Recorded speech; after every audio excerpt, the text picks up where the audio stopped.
Alright, here we are, episode 96, more Pathfinder goodness. We got Ted, we got Kyle, we got Jesse tonight, and Rachel. We popping in. She's rebooting her computer. That's just going to be in the session tonight. And we're going to pick up once again where we left off.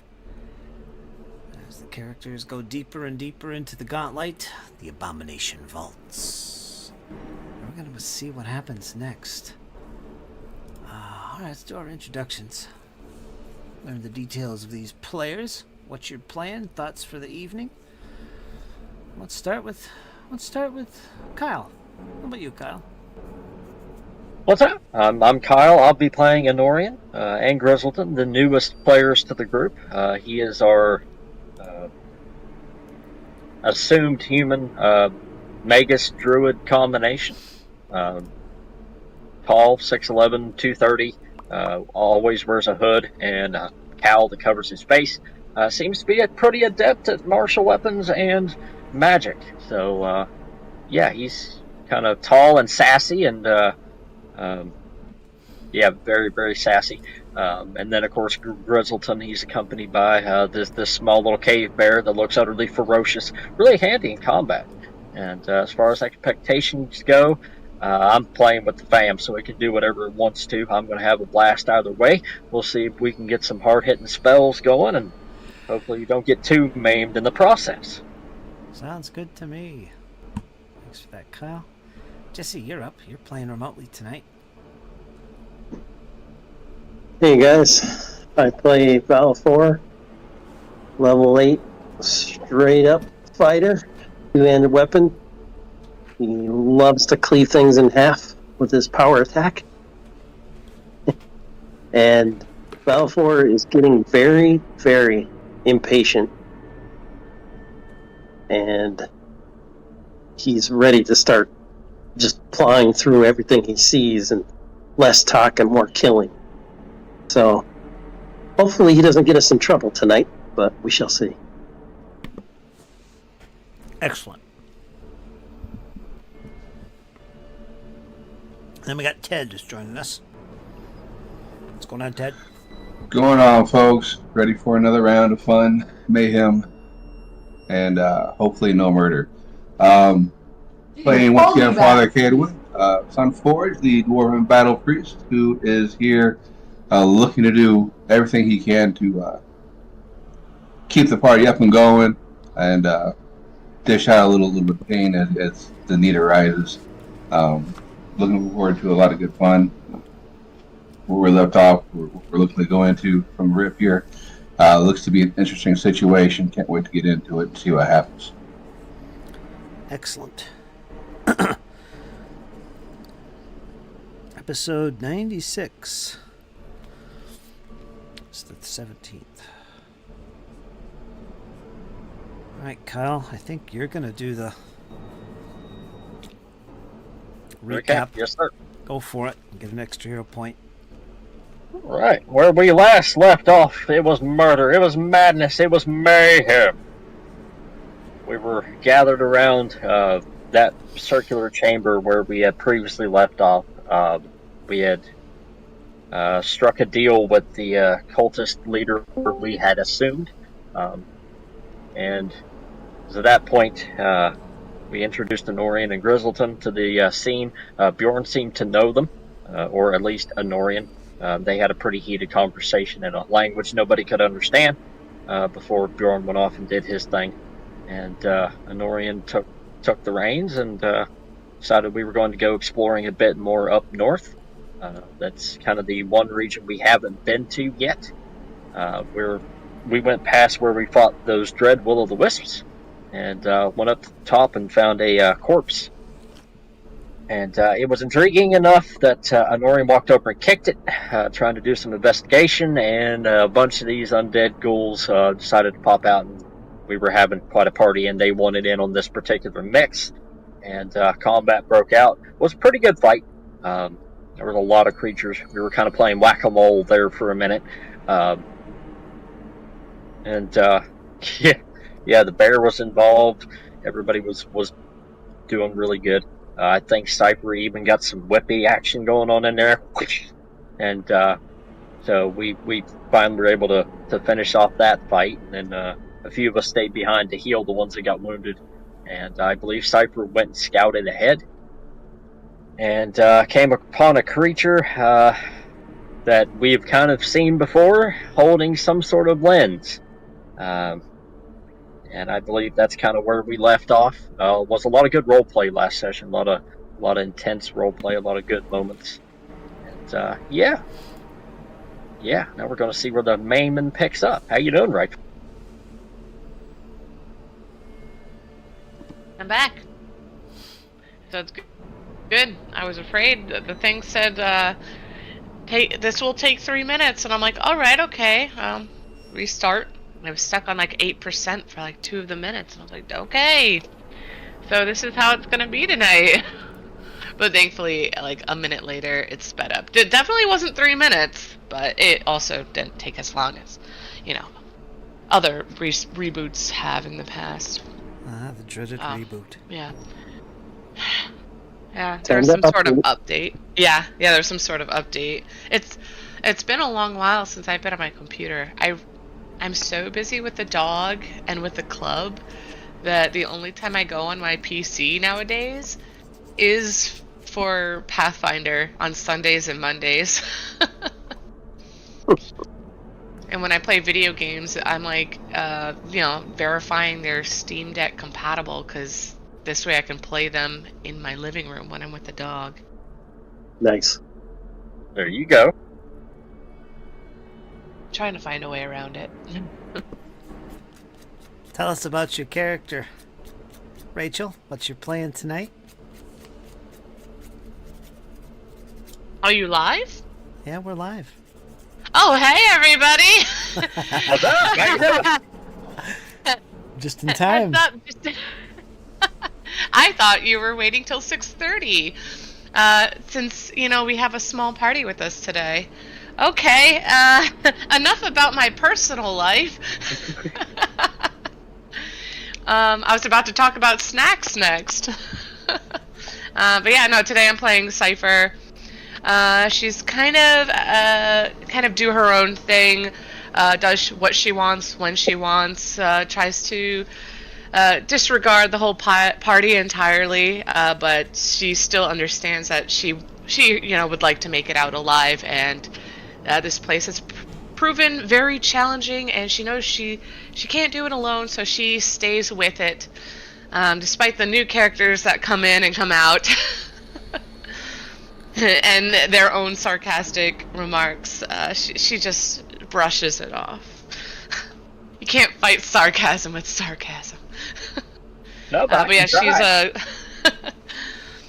she is a bard at heart, but practices more roguish skills as she hones them a bit more. She kind of is leaning in that direction.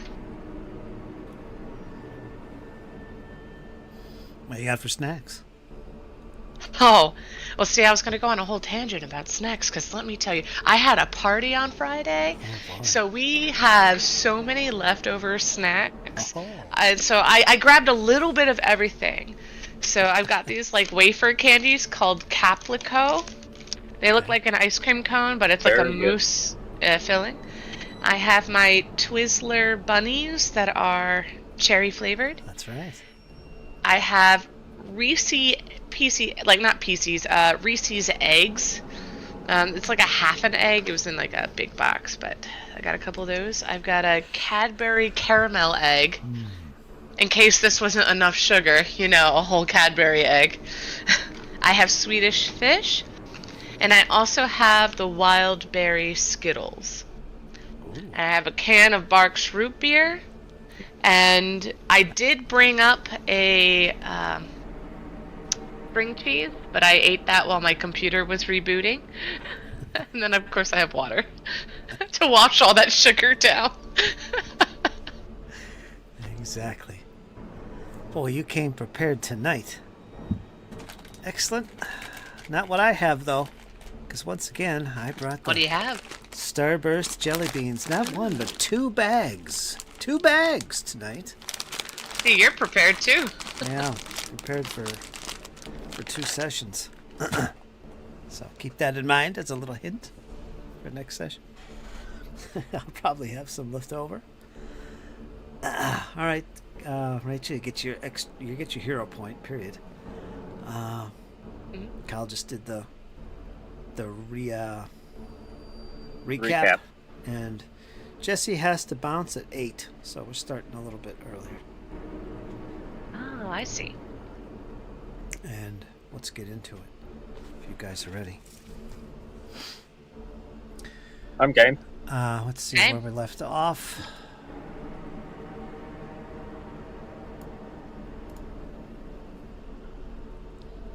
You guys have ascended the steps after striking a bargain with the Caligny cult.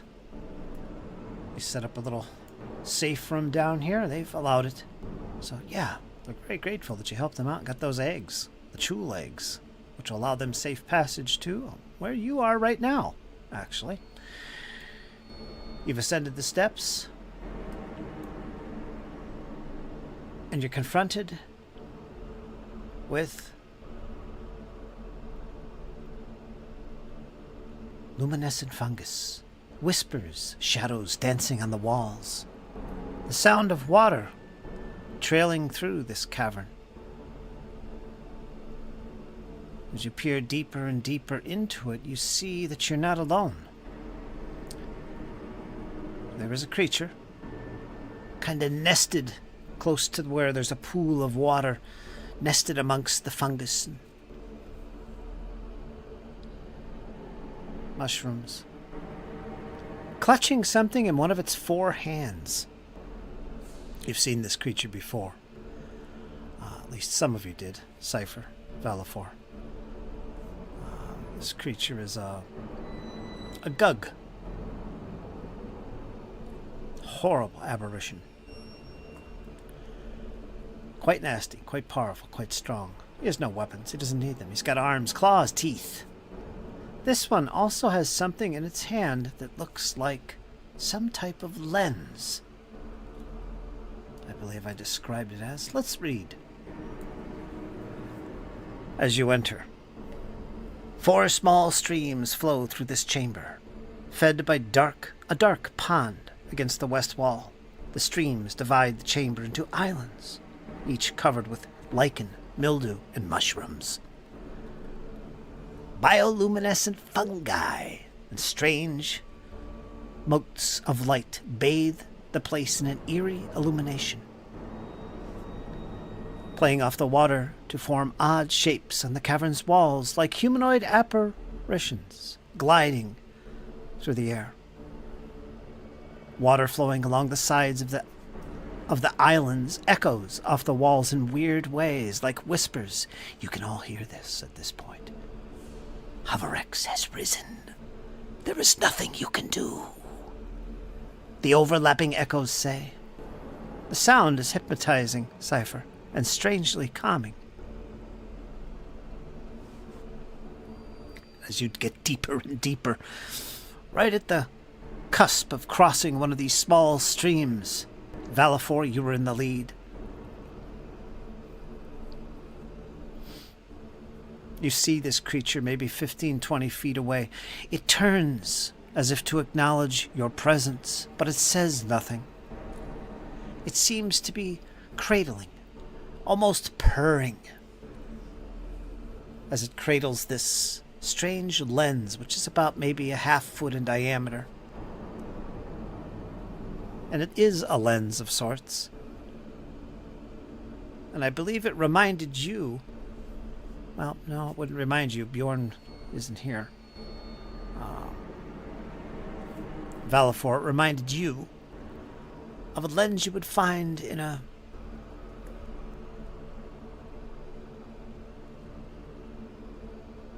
the Gauntlet. I'm trying to think of the name of these things. Lighthouses. That's what it is. So that's what you see. It doesn't seem to be threatening, but it knows you're there. So with that, what do you do, Valifor, as you lead the group? First thing I want to do is recall knowledge on the creature. This is an aberration. You're gonna give me a recall knowledge of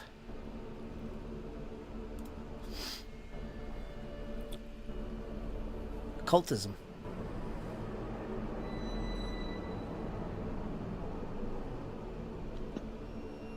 On the way.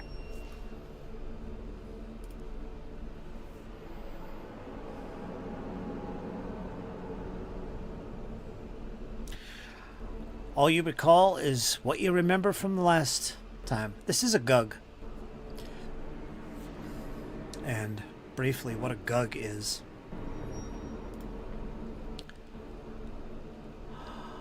They're well known for their horrible, horrible looking heads. Barrel-shaped heads of nothing but claws that open up to the sky. It's horrible. And their multiple arms.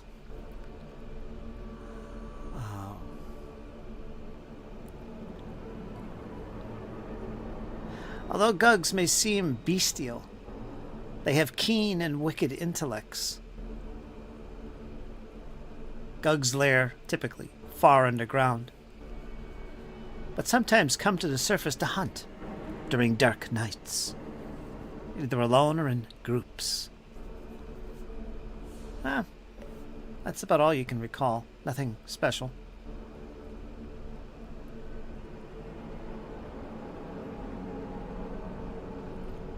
And it's not making any movements like it's threatening us? Not at all. It seems to be more concerned with its precious lens. How big is the lens? It's about a half a foot in diameter. 5 or 6 inches. So it's kind of big.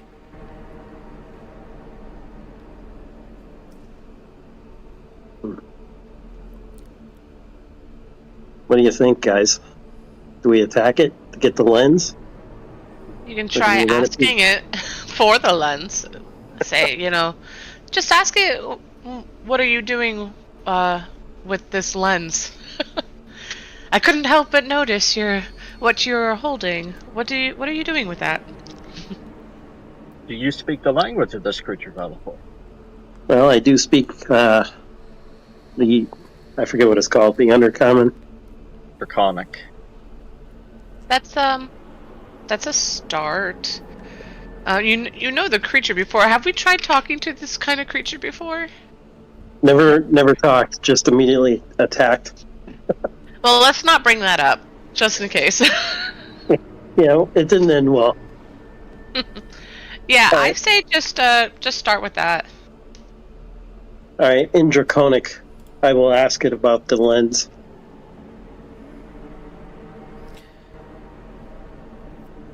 Using Draconic? Wait, in Draconic or in the Undercommon? Because the new Undercommon is Sackvroth.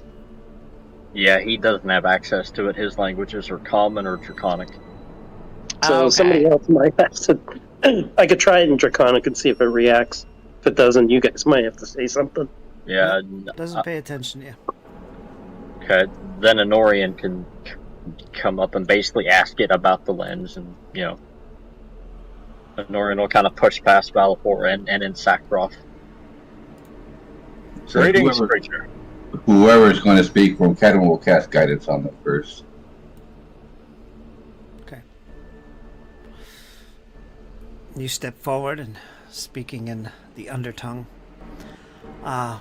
Again, it doesn't seem to acknowledge your words. In fact, it kind of pulls away slightly from you. Almost turning its back to you. It's kind of turning its back to you, and it's kind of taking the lens and pulling it from your view. Okay. But Does anyone speak to animals? But did it acknowledge my words? Oh, it heard you make noise. It just didn't respond. You don't know if it didn't understand or whatever. No clue. It's not paying attention to you. Okay, then if it didn't work in Sackroth, then Honorian will try it in Elven as well. Same thing. Meanwhile, I'm gonna cast Mage Hand. Oh boy. hand appears before you, Cypher. Yes. Invisible. Of course.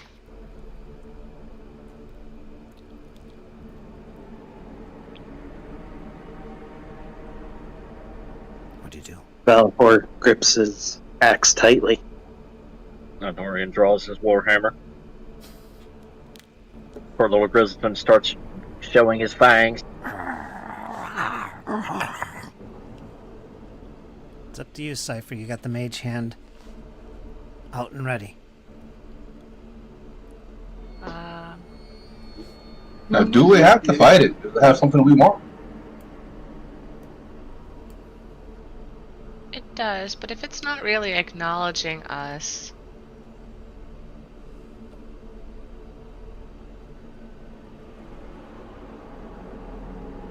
Because I'm thinking maybe I'll just steal it. Yes, if we can steal it and run. Yeah, but I think since you talked, the object isn't exactly unattended, so I don't think I can do it. So I'm just standing by with this casted mage hand and sustaining it. Alright. At least a couple minutes have passed where you've attempted to communicate with this beast. Cypher with a spell at the ready, contemplating if she wants to use this at an opportune moment to swipe away this lens, which it seems to be turning its back to you and protecting, keeping it out of sight. It acknowledges you. It knows you're there. You're sure of that. Occasionally it'll turn around and it'll eye you, and then it just goes back to looking in the other direction. Kind of moving back and forth as it cradles this lens. Not necessarily threatening, more disinterested, and definitely protective of the lens. Do we recall that this being was intelligent or more beast-like? I'm trying to remember if it Balfour. spoke even. What? Yeah. Well, from the last time I opened the door, it attacked immediately. So it's kind of unusual that this one isn't attacking. I don't think it's an intelligent creature. But we have to wait. Does anyone want to attempt more recall knowledge? I think I will. For you, Valafor, it'll be a little bit more difficult because you've already made the initial check. But if everyone wants to make a recall knowledge, go ahead and make an occult. Roll. You want to do it again, Valafor? No, I'll leave it to you guys. Okay, then. I'm sure you have a better roll than I do. Yeah, this one will be for Honorian, not Valafor.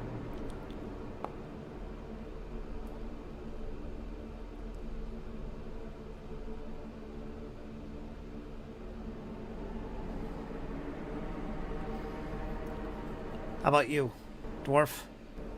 Kedwin? Never had much interest in the occult. Where do we go?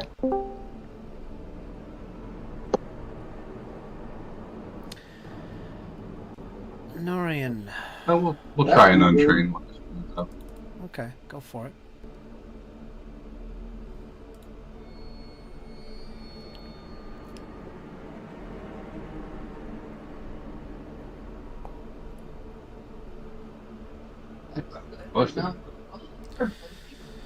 Okay, as you all sit there and look at it and try and recall knowledge, Norian, you're the first one to speak up.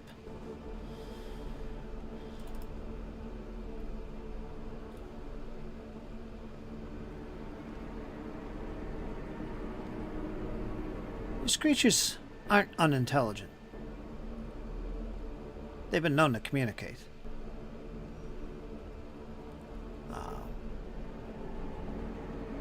You know this. And Honorian will relay that to everyone. He'll kind of pause. I think we're wrong in that assessment. These creatures are intelligent. They can speak. They're not known for any immunities or weaknesses that come to your mind, as far as you recollect. They're just very brutal creatures when provoked.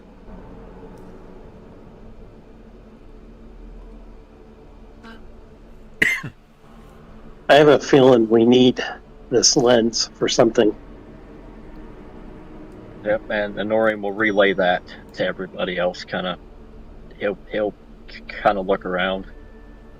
These creatures are known for their ferocity and their barbarism, and then he starts droning about the intricacies of, slashing wounds and claws and such like that.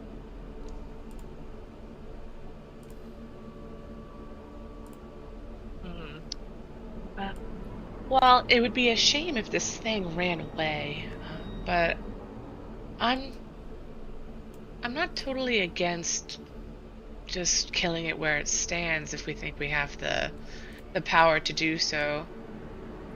That's all Balfour needs to hear. I happen to have, and she's like, "Wait, no, hear me out. Don't run Let's in talk. Let's kill it." Should we have the need for it? I happen to have something in my possession to make it think it's cornered. I don't know where the other exits in this room are, other than what is possibly on the other side. She points to the very end. There we go. Let's give that a try. She says, I can project sounds so it thinks other enforcers are on that side of this cavern.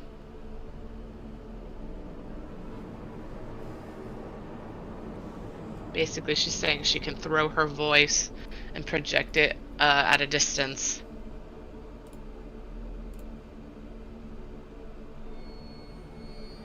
Incredibly useful in a cavern. So on the opposite side, you could see clearly Cypher. There is a 10-foot rise. There's a wall 10 foot high. And at the top of this 10-foot wall, it looks like a passage that leads to the west. Another way out, perhaps. Another way in. I'd be a shame if this thing got away with what looks to be an important object. I'm not keen on the idea of having to chase anything down. Neither am I. Hopefully, perhaps we can corner it and keep it in this room, and at least keep it somewhat contained. Is this a large creature? Yes. Oh It yeah. looks cool. Oh yeah. Yeah, it definitely looks to be towering over us. So grappling it is kind of out of the question. For Yeah, you, maybe. Well, let's get to it then. Meanwhile, I have Titan Wrestler for whatever reason. Oh my. You could. Has anybody tried bargaining with it, perhaps? We've tried. We've tried. Agatha, Yeah, where have we've you been? Don't sneak up on us like that. Apologies. We have made a few attempts, but it doesn't seem to be acknowledging us. We've spoken 3 different languages: Elvish, Common, and Sakroth. And draconic. Oh, and Draconic. Can I do a knowledge check on it? Go ahead. Recall knowledge. It's going to be Yep. occult.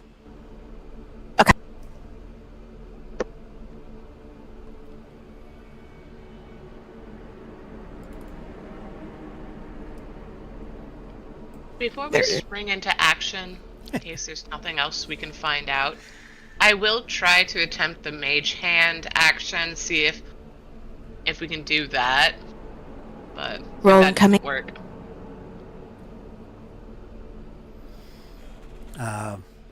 Outside of what I already said, dizzy.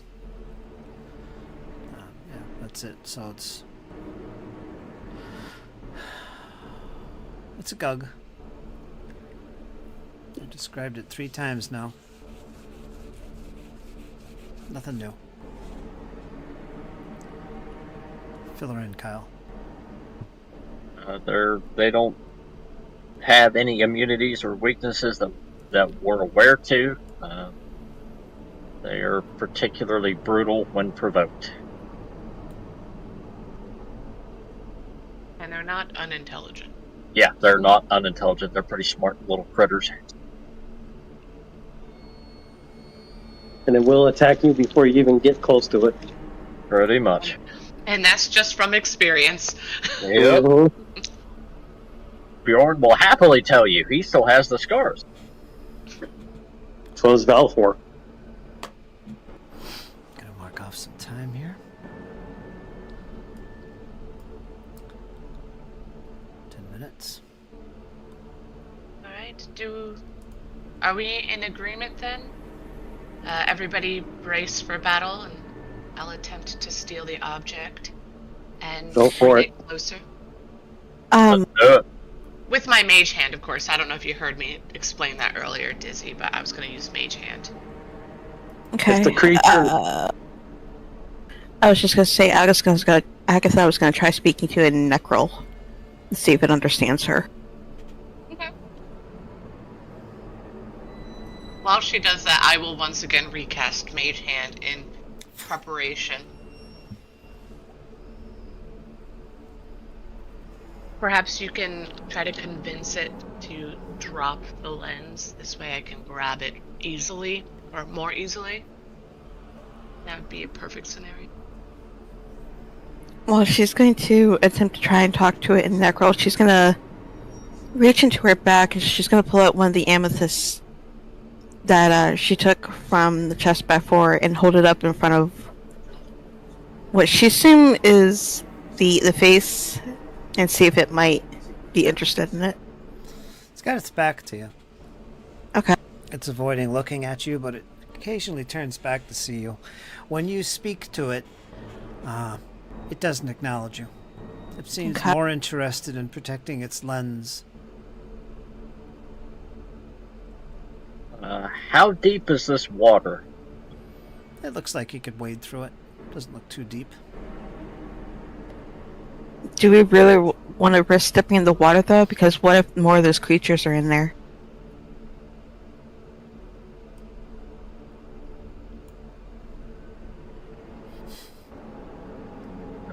Food for thought. They are, they'll meet it too. I was waiting for Balafor to say, yeah, we'll just wipe them out. I'm getting ready to just start packing. Alright, so when you cast the mage hand, if it attacks, Valfor is going to spring into action and attack as well. Okay. Kind of like holding his action, waiting for him to be violent. What's on your mind, Honorian?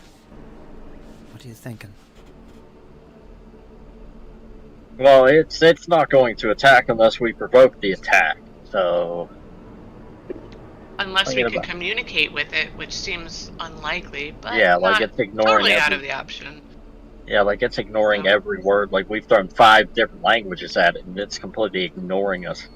And who knows? It could understand one of the languages we've spoken. It just might not be acknowledging us and our presence. Like we're just ants or something. I don't know. Yeah. It seems Well- really Has- puzzling. Well, what was the name of that? And Honorian will look back to Cypher. What was the name of that deity these cultists were worshipping? Urgoth. Yeah, Urgoth. Then Earthgall. Earthgall. Then Earthgall. Honorian will call that out in Sackroth as he steps over to that spot.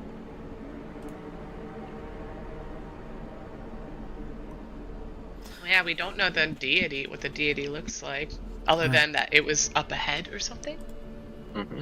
Okay, what I want you guys to do, since I've been lingered here quite a while, these whispers are starting to get to you. As you hear them chittering and chattering. I need all of you to make will saves. So 1 second before you make any rolls, let me clear the chat here. Go ahead and make your rolls. I need will saves. Public.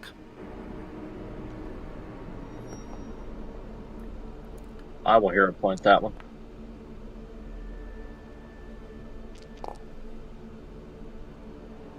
$30. Okay.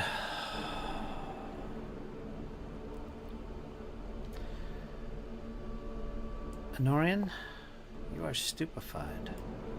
There's Jess. Jess is fine. Agatha, you're fine. Cypher, you're fine. Cadwin, you're gonna be stupefied too. Can I do my reaction for Honorian, my counter performance, an ally? Oh, here, I'll put it in the chat. Let me just double check if it's even. An ally within 60 feet rolls a saving throw against an auditory or visual effect. Yeah, you can use it. Alright, I get to roll a performance check. You try to distract with the sounds of your voice and your instrument to block out the sounds of these whispers. You and an ally. So I imagine it's everybody. Within 60 Yeah, It says ally, but I think it means any within 60 feet. Makes sense, right? So everybody within 60 feet. Allies within 60 feet is what I think it wants to say. Well, it uses a singular version of it says ally, so I'm assuming it's just one. Alright, that's the way we'll do it. Seems silly, though. So mine becomes the 27 now? Well, what does it do? It says you can use the better result between your performance or the saving throw. Yeah, I'll take And the 27. The performance is 27. Okay, so get rid of your stupefied. And Cadwin, do you want to take... You had a critical fail on that save. Do you want to re-roll that with a hero point? You have one. I thought about it, but we're early into this. I want to hold on to it. Alright. Wait, I didn't notice that you had a critical failure. The chat had already moved down. Oh, maybe I'd use it on you then.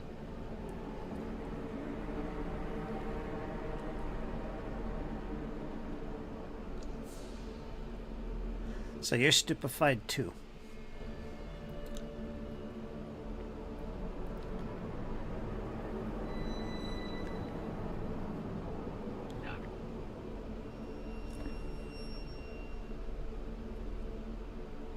And what you hear, Cadwin, the voices speak. She keeps them apart while she works her petty vengeance. But the essence shall become one. That's what you hear.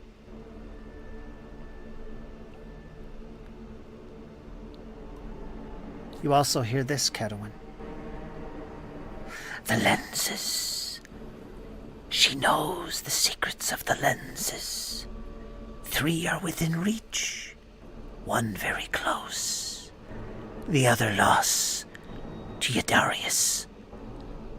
1 held by the Blood Eaters. Only you hear this.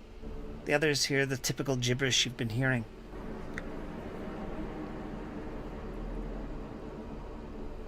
About she lives. It's hopeless.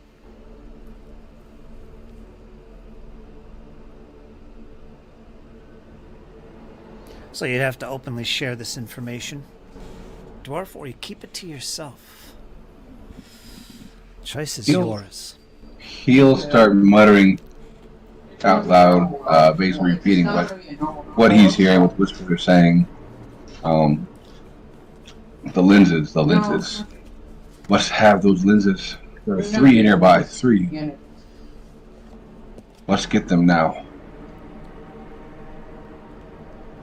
Okay, you all hear Cadwin saying these things. Again, I'll say it again. The lenses. She knows the secrets of the lenses. You would assume, well, who she is up to you to figure out. There are 3 are within reach. No, wait a minute. Yeah, 3 are within reach. 1 is very close. The other's lost by Yadarius. 1 held by the Blood Eaters. She keeps them apart while she works her petty vengeance. But the essences shall become 1. This is what Catalan relates to. And he hears this over and over and over. Yeah. All right. Eventually, after you're listening to the song, he'll start repeating it like as a chant, repeating the same information over and over as if he's chanting it. Okay. Well, then, seems like we don't have any time to waste then. And Honorian will cross first stream and kind of jump across like he was originally going to. Oh, okay, so, yeah, Cypher's just like, well, so much for my mage aunt. Alright. So She sees stupefied. him. Go ahead. She sees him jump across, so she's going to attempt to steal the thing. All right, so you guys are getting Well, into maybe- action. Maybe we still can. Maybe we can get it off it and run. Yeah, I'm trying to get it to turn to me, Cypher. That's what I'm trying to do. Maybe don't get so close. Ignore that. So stupefied. Aw. Stupefied, you take a status penalty equal to the value on intelligence, wisdom, and charisma-based checks and DCs, such as will saves, spell attacks, spell DCs, and skill checks that use these ability scores, your wisdom, intelligence, and charisma. Anytime you attempt to cast a spell while stupefied, the spell is disrupted unless you succeed at a flat check of DC 5 or greater, plus the stupefied value. So in your case, 5 plus 2 is 7. You need to roll a flat check greater than 7, or your spell is disrupted. In other words, it's wasted. You lose the slot and the spell doesn't go off. Anytime you cast a spell and you're stupefied. So keep that in mind, cleric.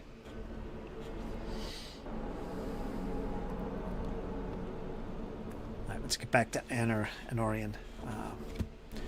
Yeah, he's just literally crossing the stream. That's all he's doing. He's not appearing threatening at the moment either. Are you just moving up there? Okay. Mhm. Right to there. Yeah, I'm trying to get it to move. Like, if it sees me moving, maybe it'll keep its back to me, but turn enough to where Cypher's mage hand could come into play. Okay. You're about 10 feet away from it, and it knows you're there. You can see its head kind of turn and acknowledge you, but it's still more concerned with, protecting whatever it has in its hand, the lens.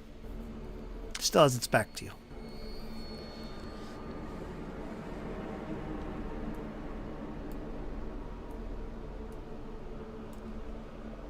And as you get even closer, it's still.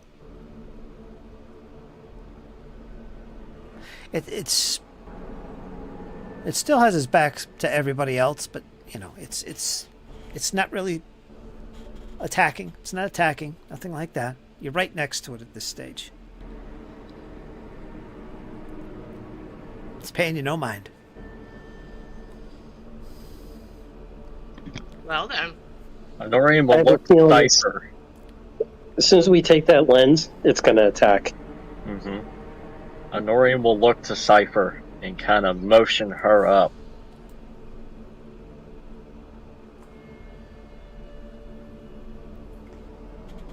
Let me unpause. And as she gets closer, he's gonna whisper to her, "How good are you?"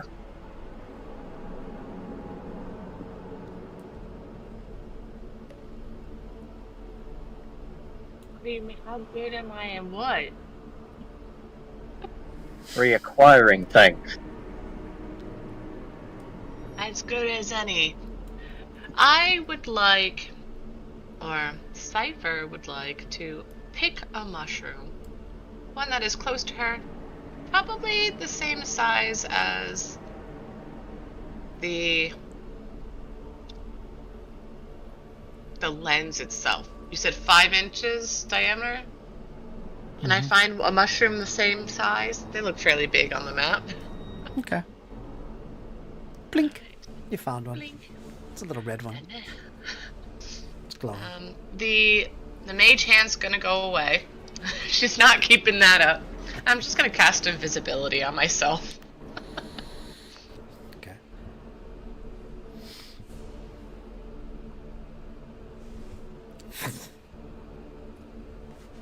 She's disappeared, Honorian. You ask her a Lovely. question and she runs out on you. Yeah, lovely. Well, She gives that you a plan snarky didn't work. remark. A terrible response. Then I would like to sneak up to the creature and do a swap-a-roo.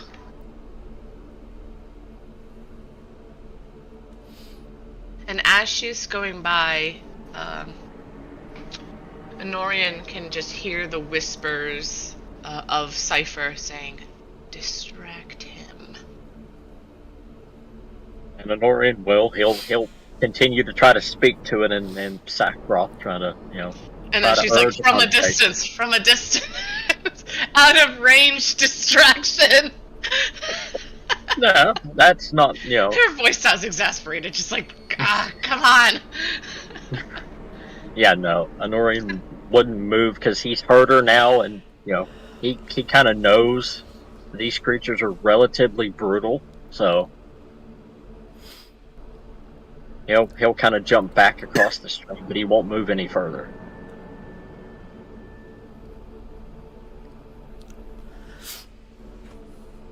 Okay.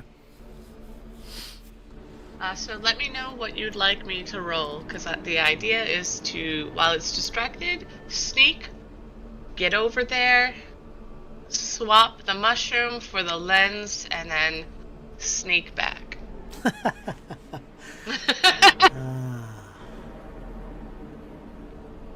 All within 10 minutes.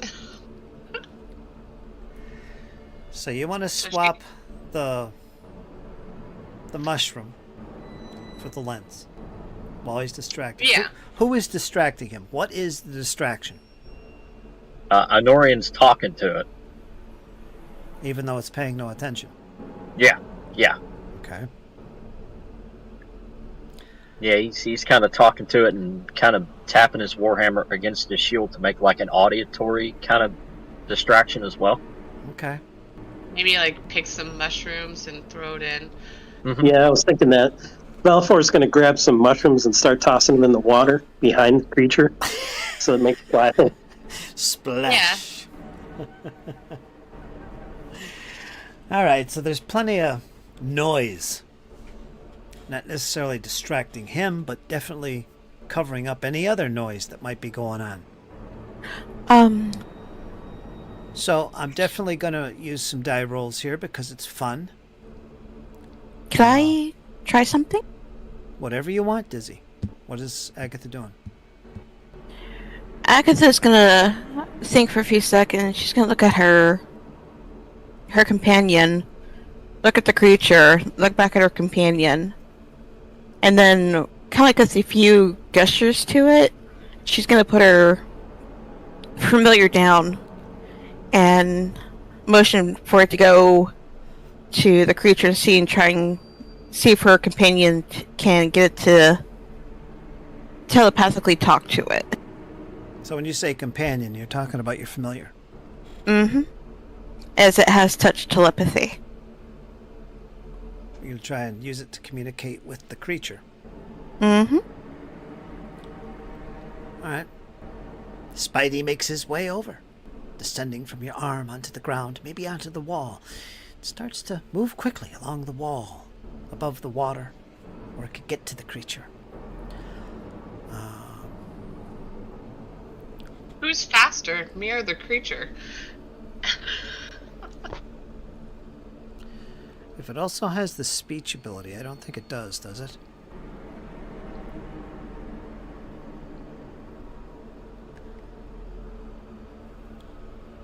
I don't think so. Whatever abilities you gave it.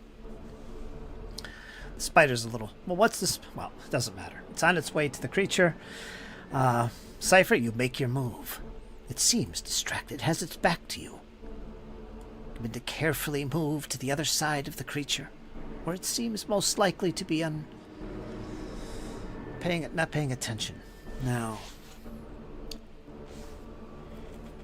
so you're going to try the move.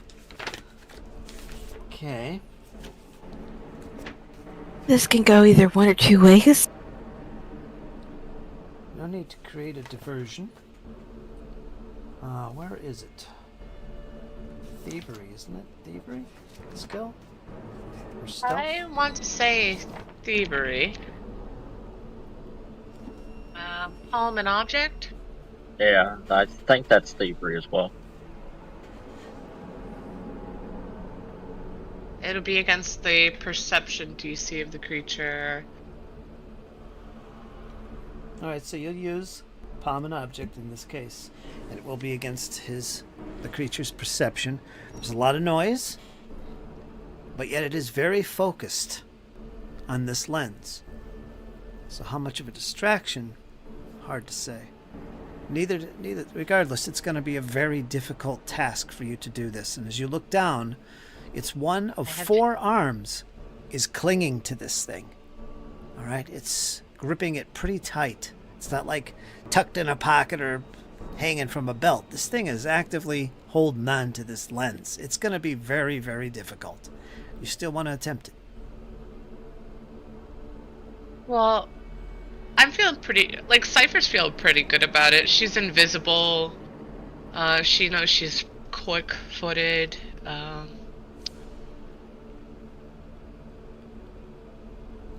Yeah, she'll attempt it. Alright, go for it. Thievery.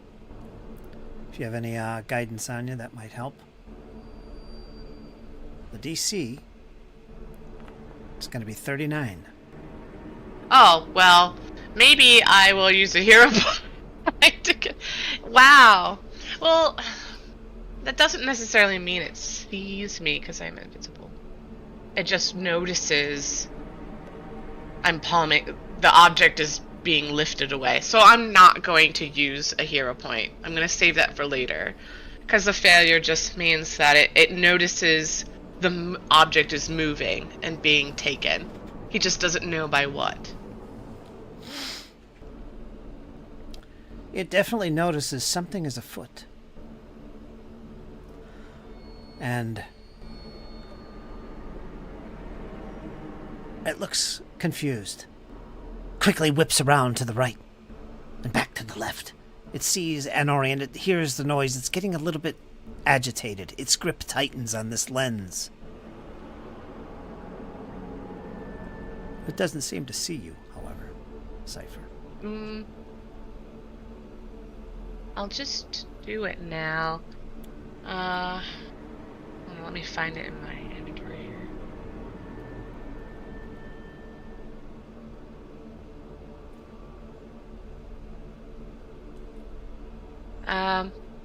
Yeah, I'm going to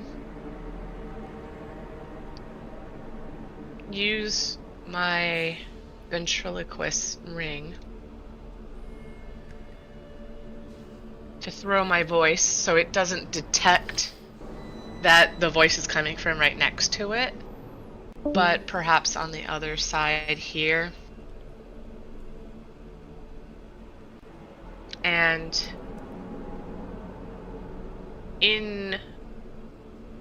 we'll go with gnomish this time. That worked once somewheres in this place.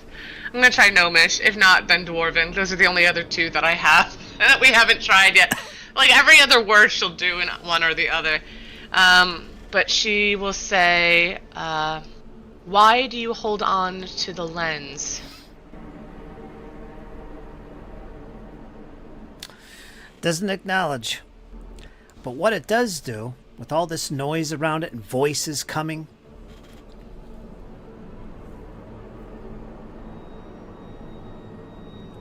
it jumps almost on top of you, Cypher.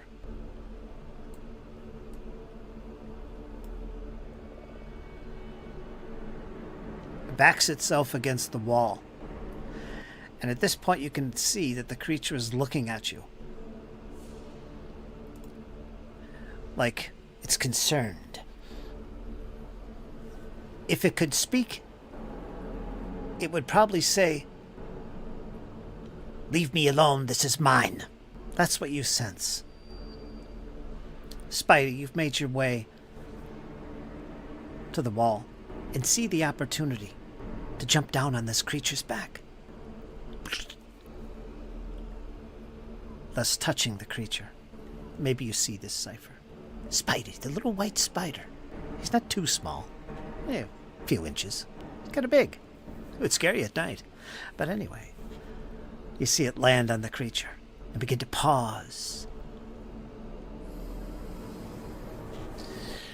Now, this telepathy, does this allow you to feel these things, Dizzy, or is this just It allows her to feel it. you feel it? She can feel it.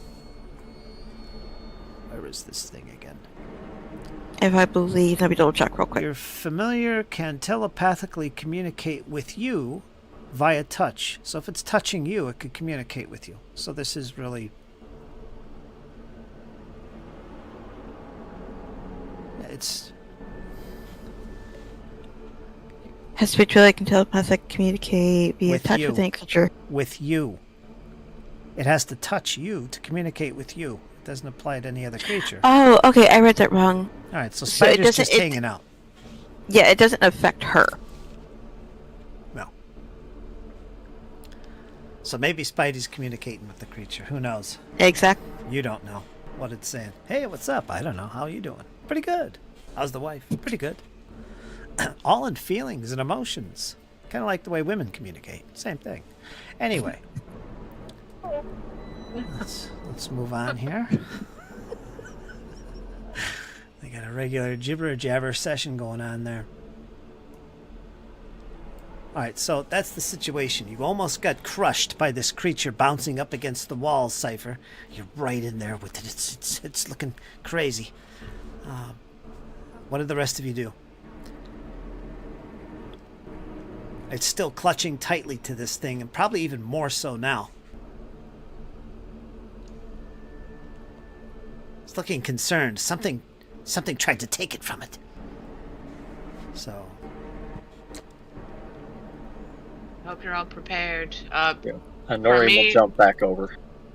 Yeah, Cypher's next action is just going to be jumping back, and as she's running away from the creature, she says, "Go for it." And I would imagine Val for also would have already jumped and been over there as well. Alright, well, stop. That's enough. I know what you're trying to do. At this stage, let's put ourselves in initiative. If your intention is to attack, or something along those lines, we're going to put ourselves in initiative before anybody moves anymore. Okay?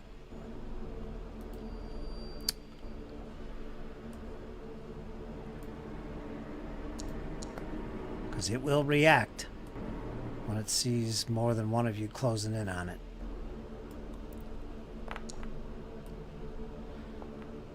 So Cypher, if you want to use a cult for your initiative, you can do that instead. Nah, the only thing that would give me a better initiative is if I ever used deception. Yeah, all good. Although I am using that ventriloquist ray. Just messing. You are indeed. Okay. Alright.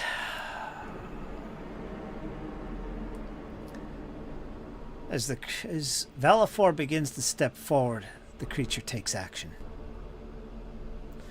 So we'll unpause it now. And it knows what you're trying to do. And it lashes out at Valafor as this long arm stretches out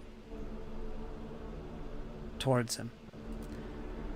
And it lets out a roar. This creature is attacking. It is going to attack Valafor. For class 26. Let's see. Claw. Okay, let's see how good this guy is. Whew. 32. It's going to be Not hit. critical. Gonna roll some damage.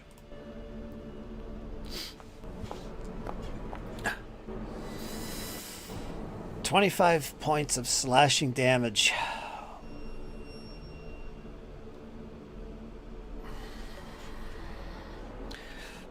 Another arm reaches towards you. Oh, wait a minute.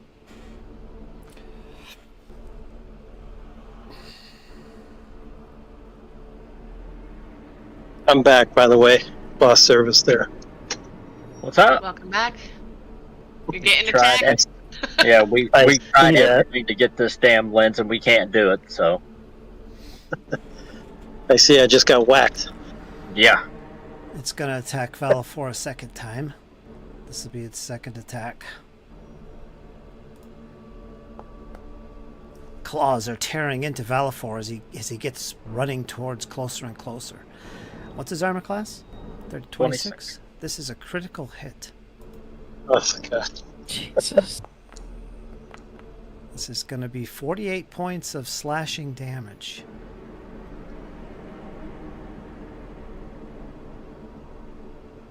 Ooh. We don't have a healer tonight, do we?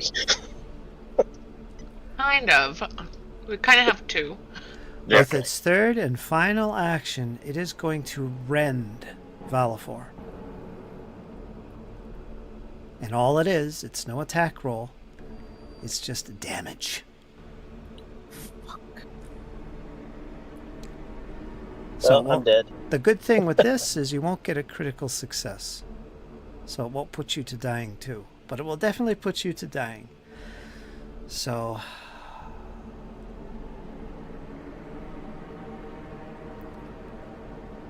let me roll the damage just for Having funsies. flashbacks here. yeah. Yep. Well, maybe we should just pineapple it. 24 points. Yeah, he's down. Alright, put yourself at dying one. It's not critical. So, as Valafor rushes forward, on that cue, the creature lashes out from a good 10 feet away with this claw, not holding the lens. One of his free claws just rakes him and rips him and tears him and rends him. And Valafor is instantly dropped right at the edge of this water. Creature is done.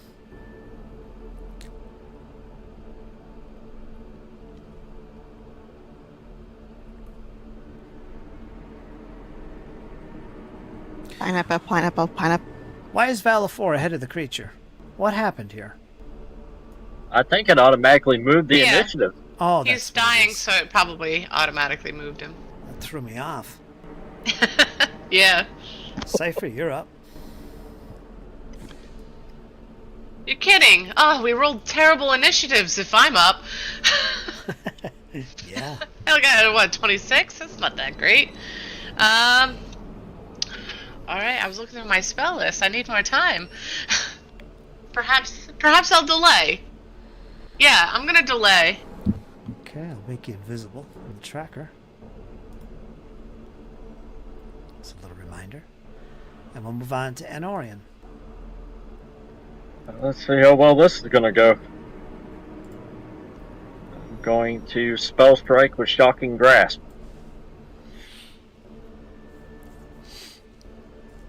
Let him manipulate. No, it's spell strike. Oh yeah, that's right, you're using your weapon. Mm-hmm. Go for it. That is a hit. So, we're gonna do that. So it takes 16 points of bludgeoning damage. In addition, it's going to take 5d12 electricity damage on top. Here's that. So 15 and 16.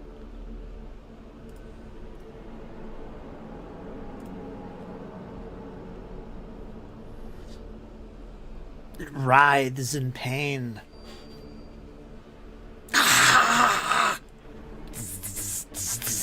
Well done, Anorian. Next. Last action going to be raise shield. Agatha, you're up.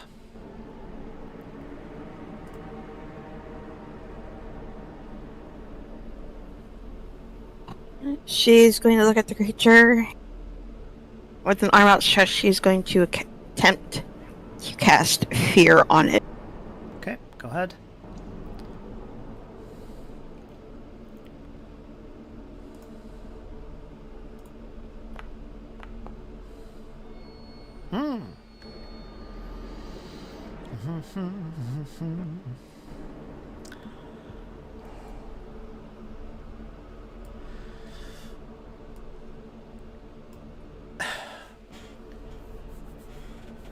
Fear.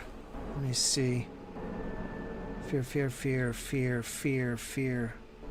You plant fear in the target and must attempt a will save. Just briefly describe to me, how are you how is this, what is it making, how are you making it afraid? She's staring at it, she's trying to trying to change the vision of her. Like, she's trying to make her visage a little bit more more death-like, more not of this world. Like, she's trying to cause it to be absolutely fearful. As your words ring out, these mystical, arcane words, primal words, ring out and echo through the cavern. Everybody hears it. Everybody notices it. And this creature also notices it. It looks towards you, and it begins to pull away from Valafor with its claw. And it's backing up against the wall, and as it sees you, it's starting to look fearful in its eyes, in its face. Agatha, you sense fear on this creature. It's frightened too. Let's go. You have one more action. Last action, she is going to cast... She'll cast guidance on Cadwin. Okay, next, Cadwin, you're up. Drag those guidance to your token, Cadwin.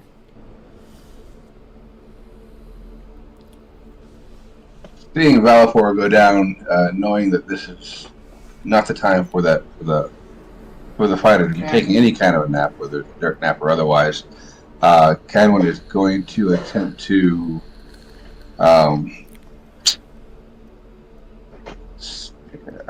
we're going to attempt to stabilize him first. Cast stabilize.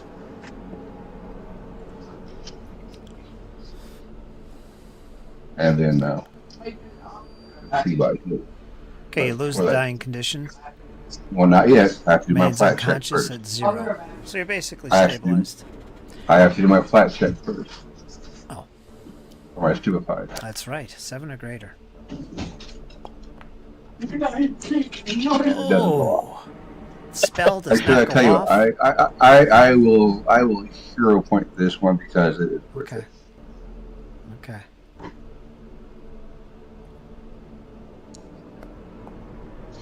All There you right, go. so will go off. Alright. Lose the dying, and I might be misunderstanding this, but at this point, I'm also going to go. My last action, I will cast a heal targeted on Valafor. Make a wounded one. Okay. No, But it doesn't go off.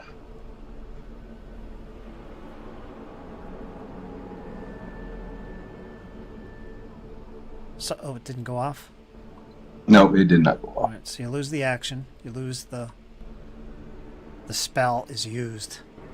You lose the slot. Is the stupefied for every action or just the first action? Every time he attempts to cast a Any, spell. any spell I try to cast.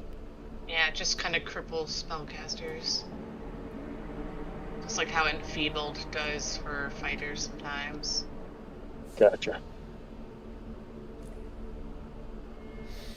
His whispers got to him. He's still mumbling. After Cadwin's turn, I'm gonna insert myself, but continue. And I'm done. Alright, Valafor, you're no longer dying, so your life has been spared. Wait, no. What? What you want to She's do? not- Back in the initiative. Oh. That's right. I'm like, wait, before you hit next.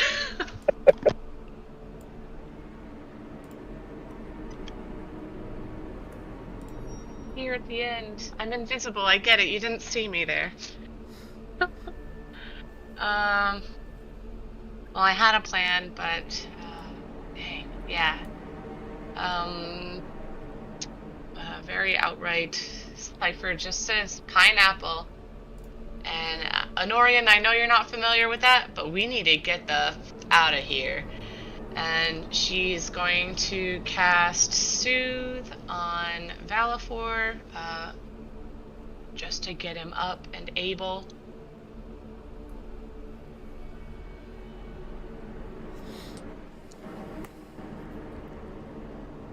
$39. And she's Thank still you. invisible. She's gonna run back. Oh, what happened? Get out. Yeah, I'll do 25. Her feet just kind of clang through the water. All you see is splashes and dust. Alright, that is my turn. All right, Valafor, you're up now. You're conscious. You're confused. You're not sure what happened. But you were down. We're So ready. if I try to move away, he's going to attack of opportunity me. Maybe.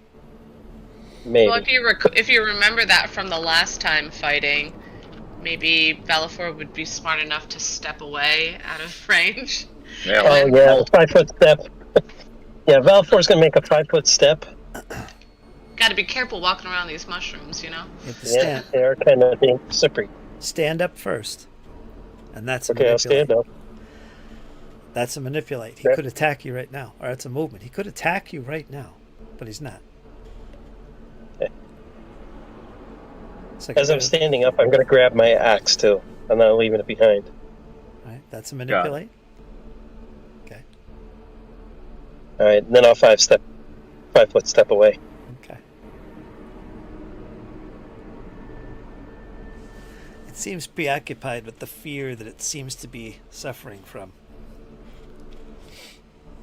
But you do slip back. You slip away. Valafor. You done? Yep. Okay. Gonna go to the creature.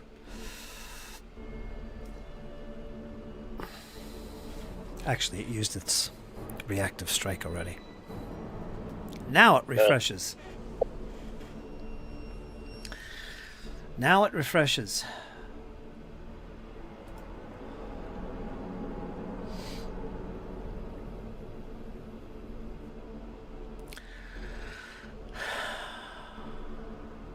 It sees you, Anorian. It's 5, 10, 15. With its head, its maw attempts to clamp down on you with a jaw attack. Rah! Its roar echoes through the cavern. It's gonna do almost a critical, but nope. Yep, nope. Okay, that frightened saved you there. It's a -2 for the frightened. That would have critted you otherwise. 32 points of piercing damage as it clamps down on your shoulder and arm. You let out a scream. Let me look at its thing here. Okay. And it's gonna try a claw on you now.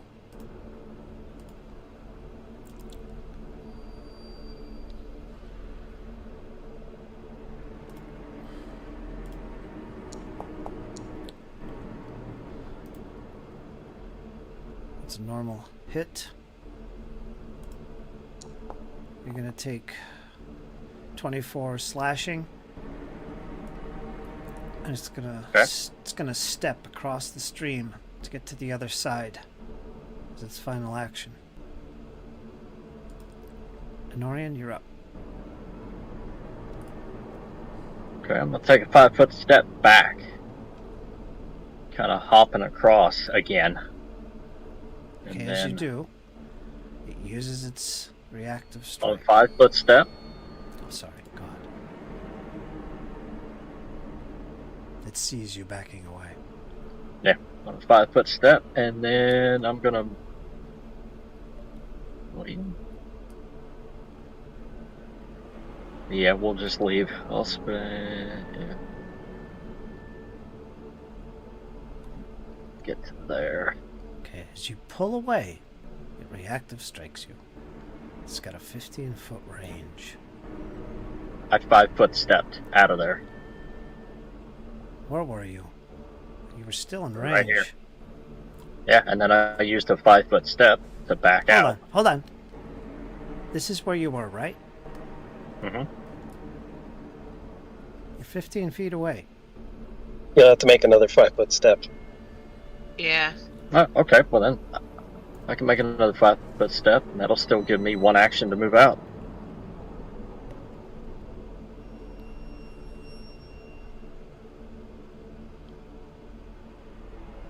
Oh, yeah, 5-foot step back, 5-foot step over, 5-foot step out.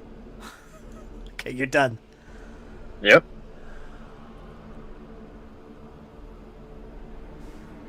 Let me double check. Yeah, maybe 20 feet. Next, we're gonna go to Agatha.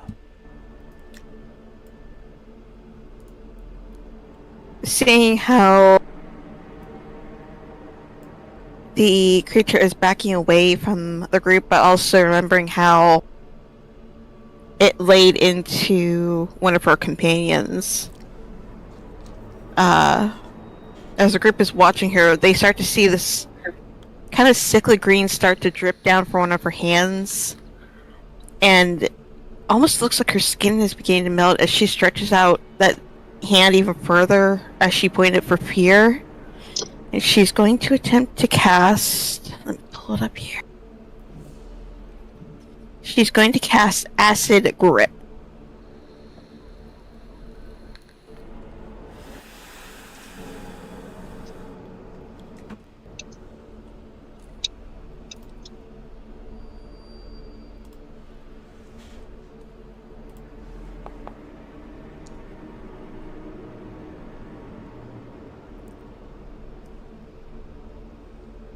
Is that a basic reef? Yeah, it's a basic. Okay, the DC 26. You got him. Roll your damage.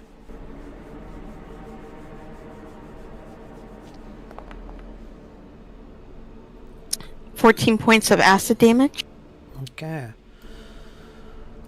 It's going to be halved because it was successful. So 7 points.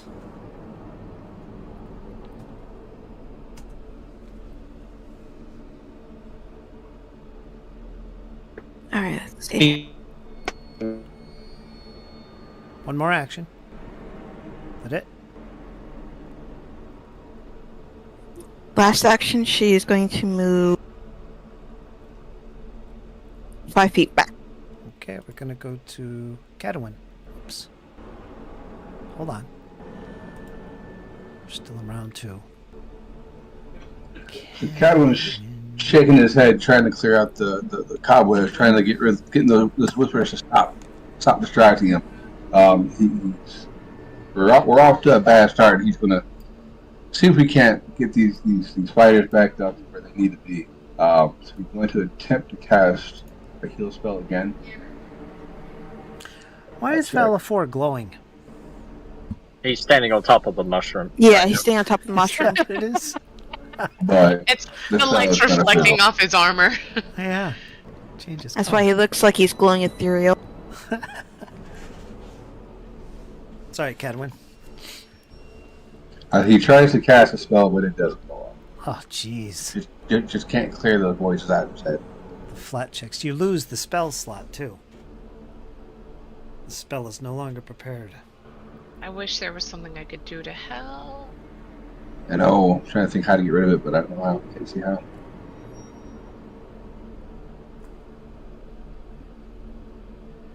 All right. There is a way to get rid of it, but I need to have my spell prepared for it. So you should have 2 more actions left. Okay.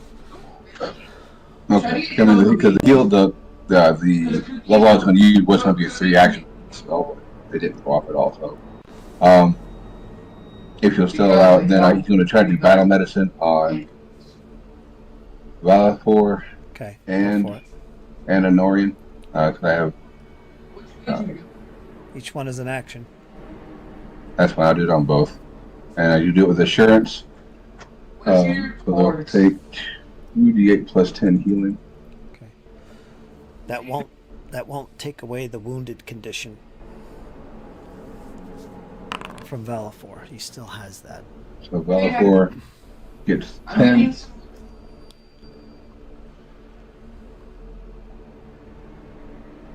Breaking out the bandages.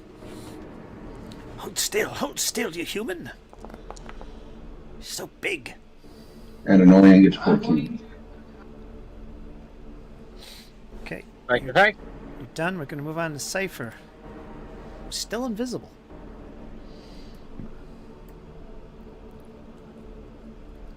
Oh boy. What to do?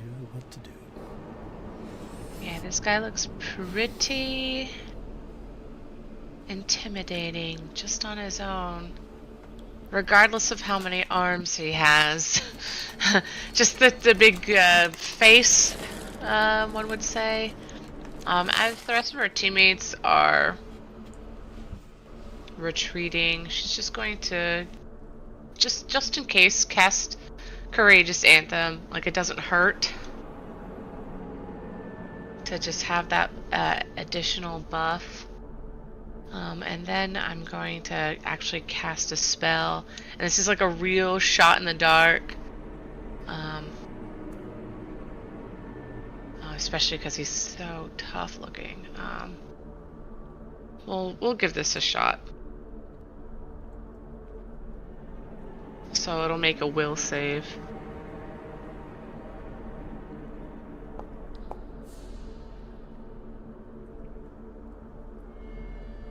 DC 26.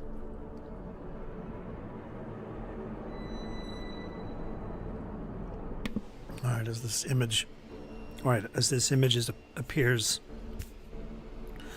around this creature,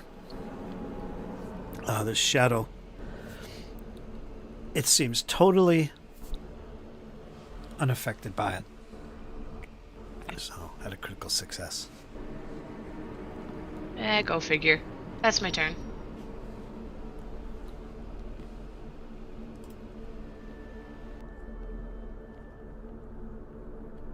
Yes, and Jess isn't here. Valifor's just going to keep moving back.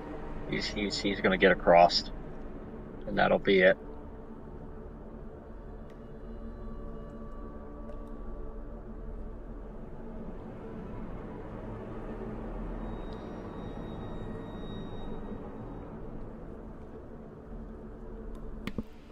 All right.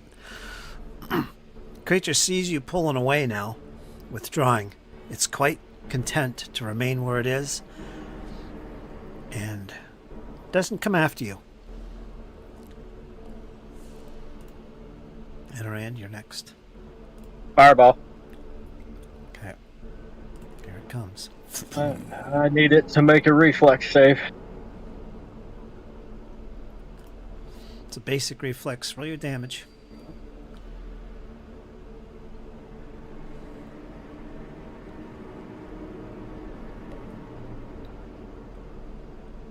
It'll be 24 fire, full damage. Okay, let's see. I want to double check. You're going to blast it off the wall, I imagine. Let's see, 25 feet. No, you're good. He could bounce it right on his spot without any problem. 24 feet. Let's roll his basic reflex.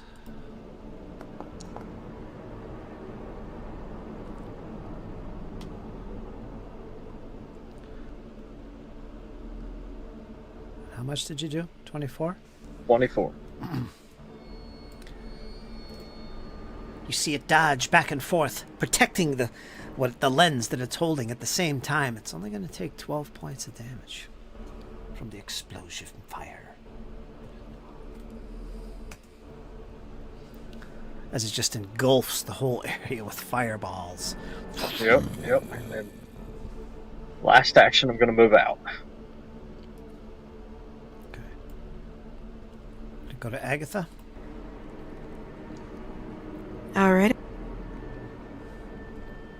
Let's see what I got here.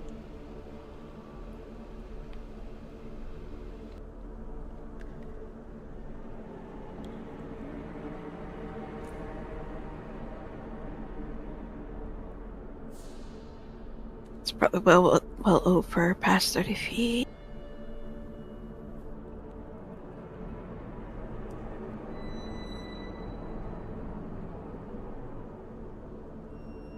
Actually, what's the range here? Trying to remember how to do the measuring thing again.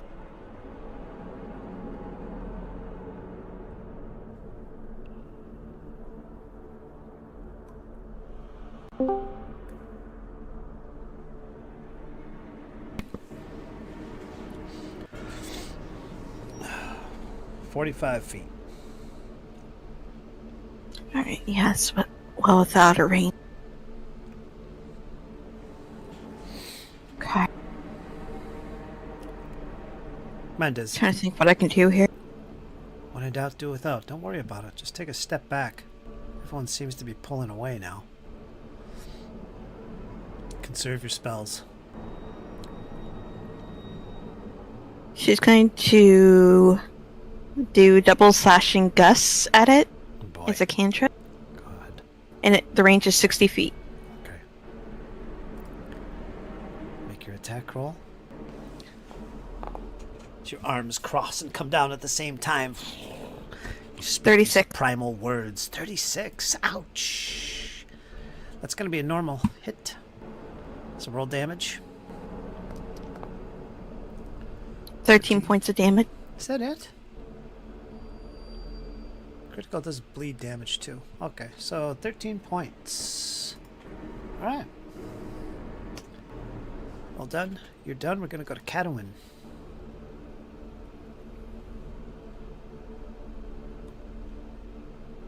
What do you got for me, dwarf?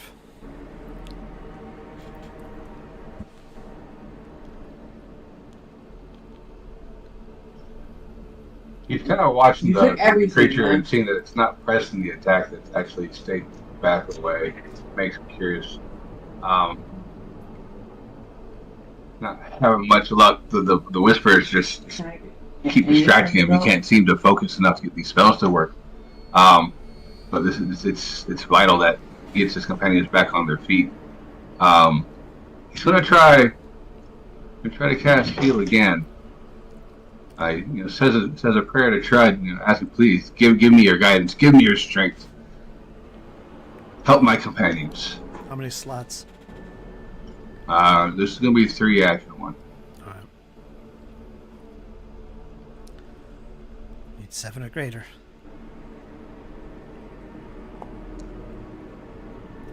$15. Okay, it goes off. 3 slots. Alright.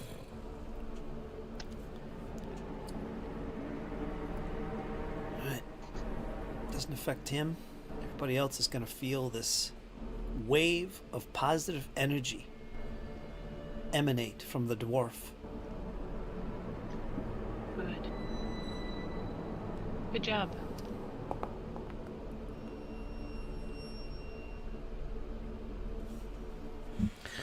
$23 points. Doesn't take away the wounded condition.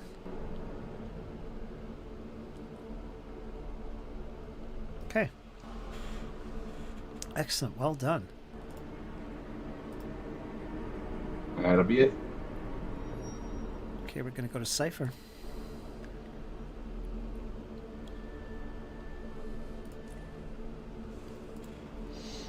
She's going to maintain that courageous anthem,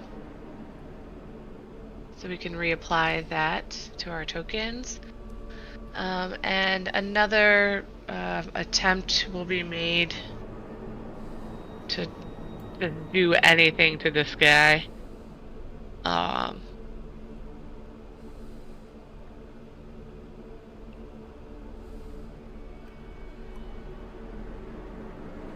Okay, I didn't see the range. Yeah, she'll cast a telekinetic projectile. Okay. What is it? Stones? Yeah, we'll pick stones. Gravel? Mushrooms.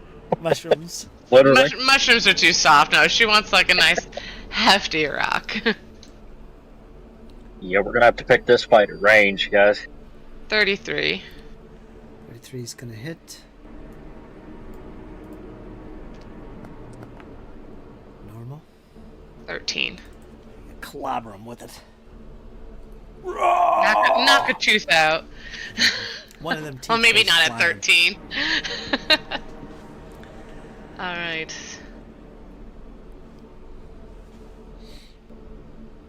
That's it for me. Okay, round 4. Allophores.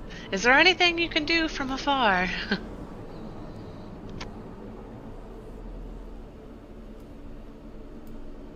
You're up, Jess. You're still. You're just wounded. Do I have any? Do I have any javelins left in my inventory? Yeah, you need to draw one though. I'll draw a javelin and I'll whip it at it. Okay.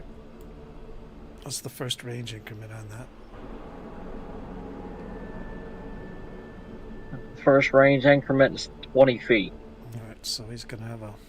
What is it? 45. What's the range on that? I think it's 45 from us. 35 from him. Yeah. So he's gonna have a -1 for range. You have to manually remember that.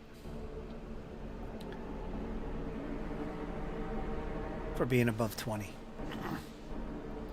Yeah, no. 16 total.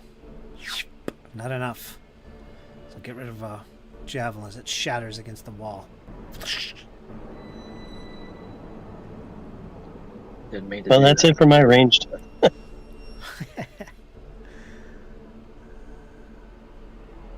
I will ready in action. If it gets close, I'll attack it. Okay. You already have that, though. I know. But if it comes close to any of my allies, then I'll leap into action. Where's the goal? Alright, creature's next. He's going to hop over here. And you see him begin to reach up towards the ledge. He reaches it up. He reaches it with ease and begins to pull himself. Even though he's so big, his body almost changes shape to conform, to be able to fit through this less than 5 foot wide hole in the wall, the west wall. And he disappears out of sight. He's escaped.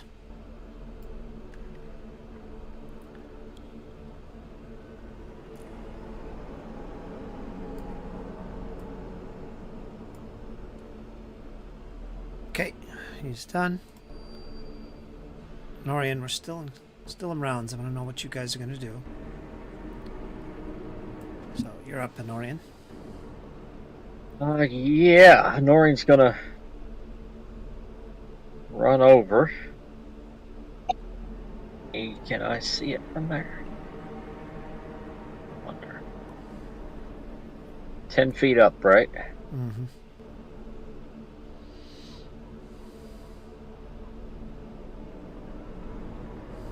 Okay, well, Norian will move over.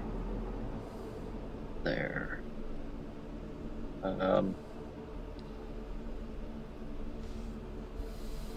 Yeah, that'll be it for me.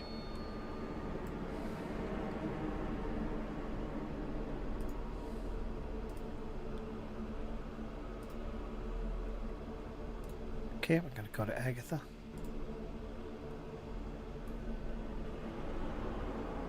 Agatha looks at Norian, seeing how they just managed to push this creature away, and now she's watching him chase after it, and she's like,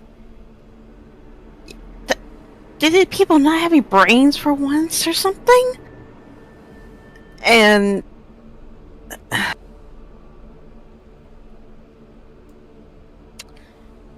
against her better judgment, she is going to move.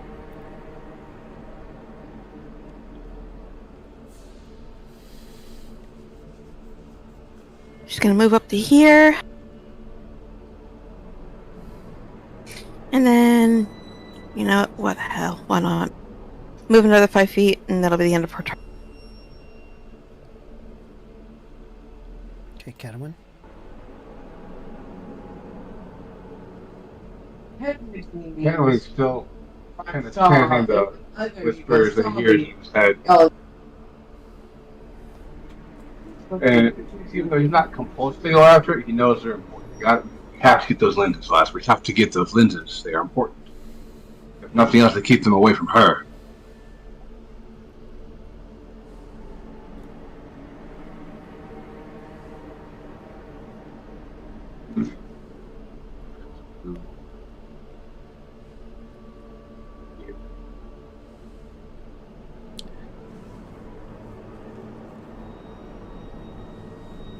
Can you move? Yeah.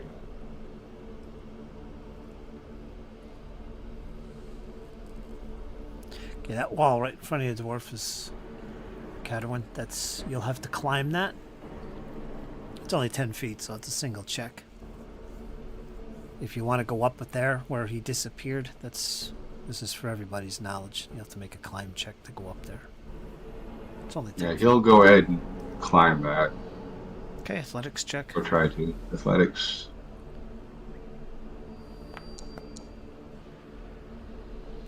With ease, so I'll assume you're on the top there. Pull yourself up, a little jump and a hop. You catch the ledge and you pull yourself up. Not bad for a dwarf. And one more action. I believe. Ooh, you're really hiking it. You're good in these tunnels. He'll go right there. You spot him? Yeah, he'll stop right there.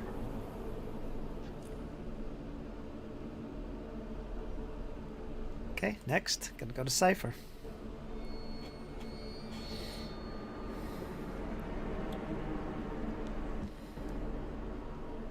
All Valafor feels is just a gust of wind. She books it. What was that? I don't know. I felt the breeze earlier and a strange elven voice. And yes, then that voice continues. Let's get that courageous anthem back. That's my second action.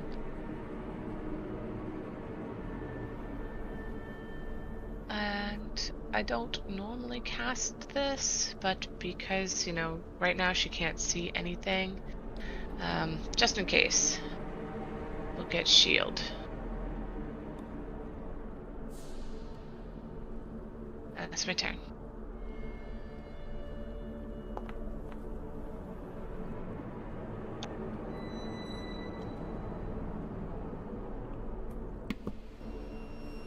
Okay, Valafor, you're up. Okay, do I have any... What are my hit points at? 72. Yep. Not bad. Okay. I'm going to move up next to Anarian there. That'll be 2 actions. I'll climb up for my last action. Okay, athletics check.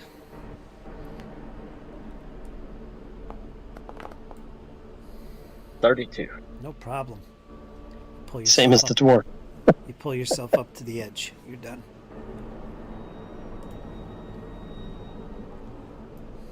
Alright, that's it.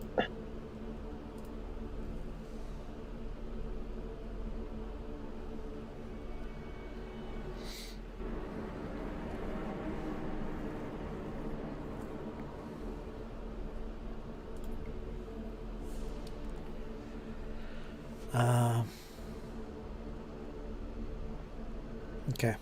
Norian, you're up. Going over and climbing up. 5-foot step, climbing up.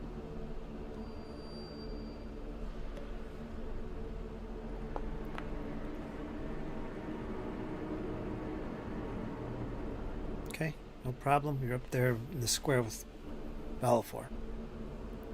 And I'll take one move to get behind him. End the turn. Agatha? You see your friends quickly disappearing. Only the bear remains behind next to you.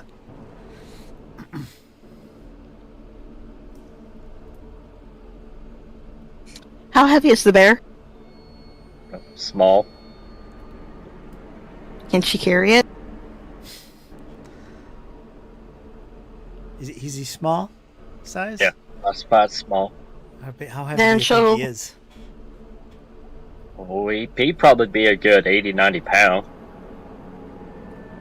She can handle it. It's gonna add, She'll walk. that'll add like 8 bulk to you. She'll walk back over. She'll pick up Grizzleton, and she'll be like, "Yeah, we're not leaving you behind. Come on." And she'll just carry it as if it was a small child. Alright, it's not like a small child. It's much heavier than a small child. I won't let you pick him up, but I will allow you to kind of lead him and pull him with you alongside. He is a bear after all. Dizzy. Where are you going? She's gonna move to right there. Okay. You're done? We're gonna go to Cadwin. Yep. Alright, Cadwin. This far, we're gonna move forward. Can't maybe kind of see something up ahead, but can't quite make out what it could be. So we're gonna move up.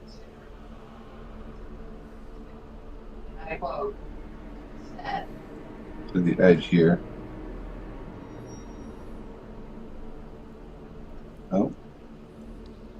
Don't let me do it. There we go.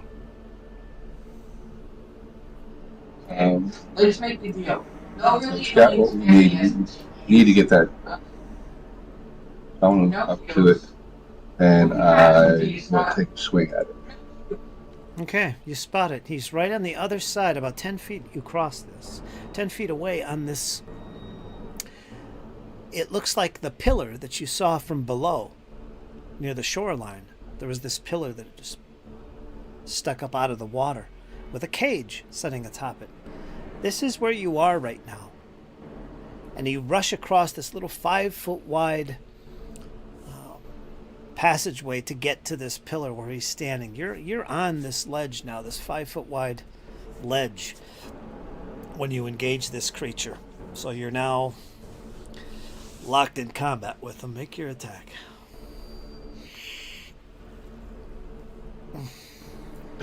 We're going to attempt to shove him. Shove. Go ahead. Yep. It's athletics. That'll be count as an attack. 32. Oh, let me have a look-see.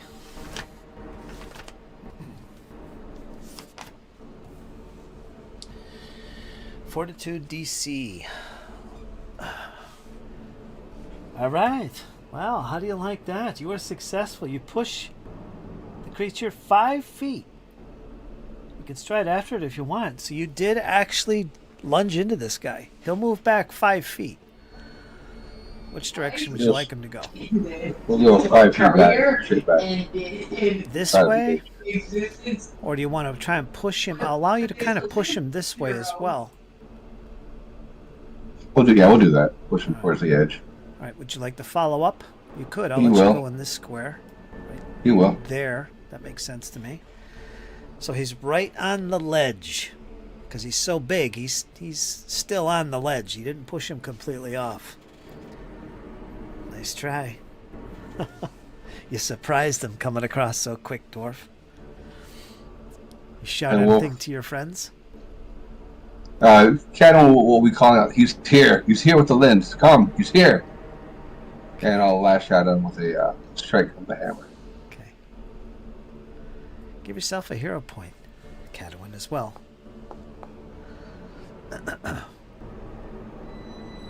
24.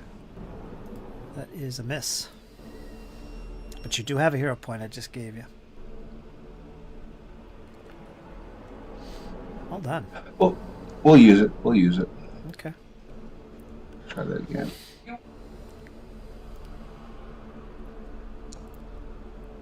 Ooh, nope. Nope, even worse. Nope. All right. All right, we're going to go to Cypher.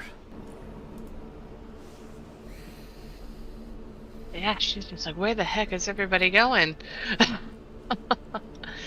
I'll cast Courageous Anthem and let it echo through the cavern walls. Almost sounds ghostly since you don't know exactly where it's coming from. They recognize your voice singing. Like, oh, it's just Cypher again, just hanging around. The sounds of battle seem to get further and further away, so she'll get closer. She'll reach the limb and attempt to climb with her final action. So, Okay, one little check. No problem. You're up there in Valafor's square. Then you can move again.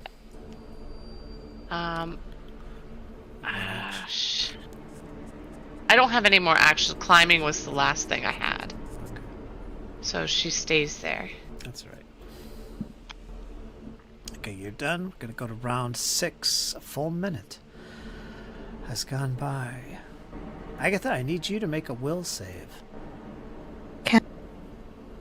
Even though the voice of the elf can be heard, kind of mixed in with these whispers all around you, you're still gonna have to make a check. Public or blind? Public. 28. Okay, let me.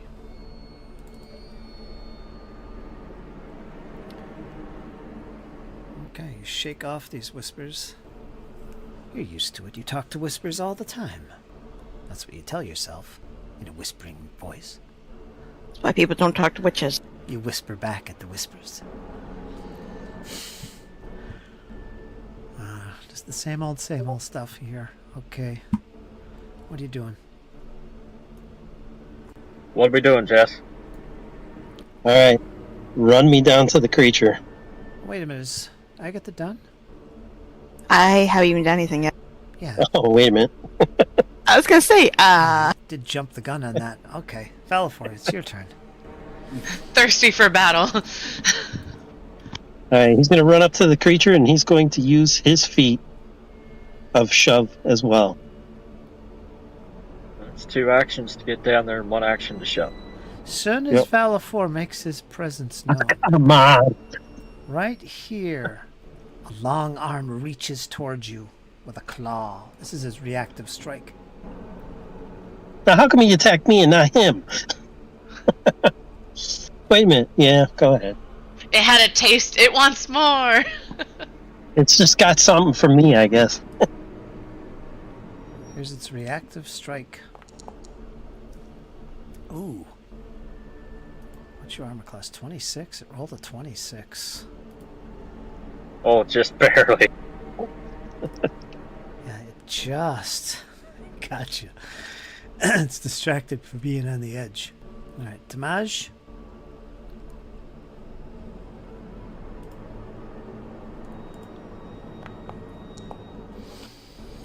$24 points slashing. And that's his reactive strike. We'll put you back down here where you wanted to go. And we're doing a shove, right? So that's Shove. athletic. Should be no Yep. problem. You're gonna knock him into the water.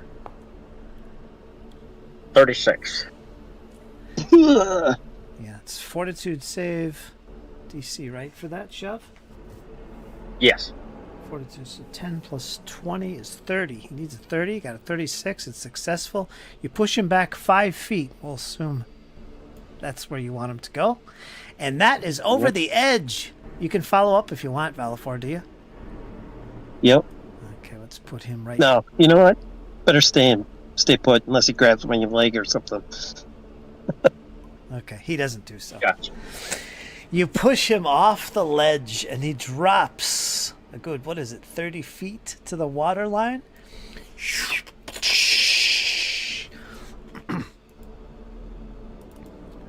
going to take some damage for that.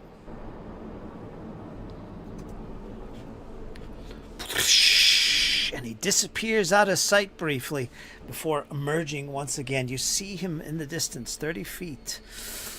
I don't know, you can't see him. It's completely dark out here. Actually, I forgot about that. There's no light source out here. Well, we'll ignore that. There's a little bit from Yeah. Honorian. Yeah. A little Yeah. bit. is peeking out. That's just enough, though. Jesse, you knocked him into the water. Give yourself a hero point. Well done. Thank you. Thank you. He's 30 feet down now. Next is the creature.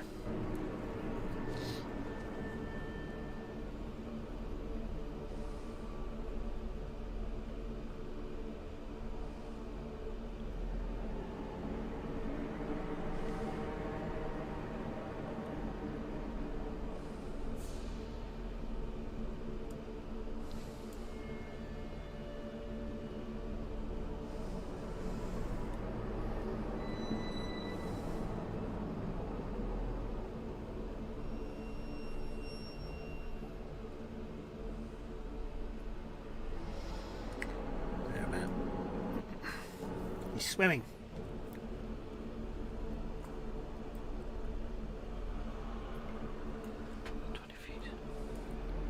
You see him start to swim well, you can't really see. You hear him swimming away.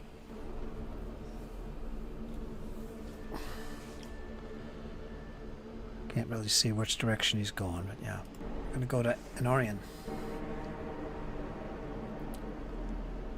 Yeah, Nori will get to the bridge. Gonna let light flow in here once again.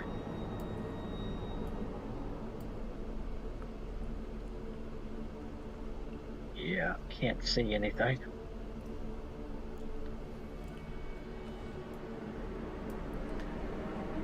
But what I'd like to do, Fritz, I do have a cantrip that has a range of 120 feet. Could I throw a spell where I can hear this creature swimming around?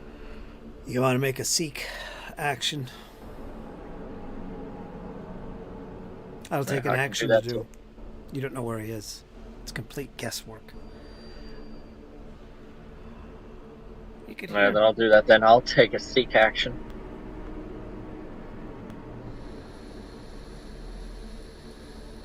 God.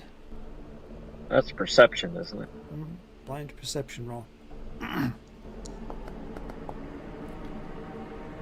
have no clue. You can hear the water 30 feet below you kind of splashing briefly, but it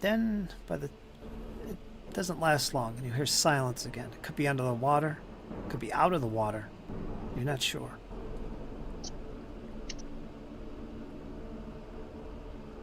Yeah, last action, and Orion's going to look to Caedwin and Valafor. We seem to have lost our quarry.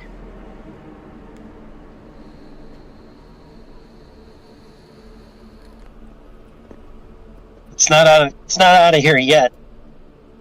I can still hear it. Pulls out a rope. Starts tying it to the grate. Throws it down. The cage. Yep. All right, so you're going to retrieve the rope, right?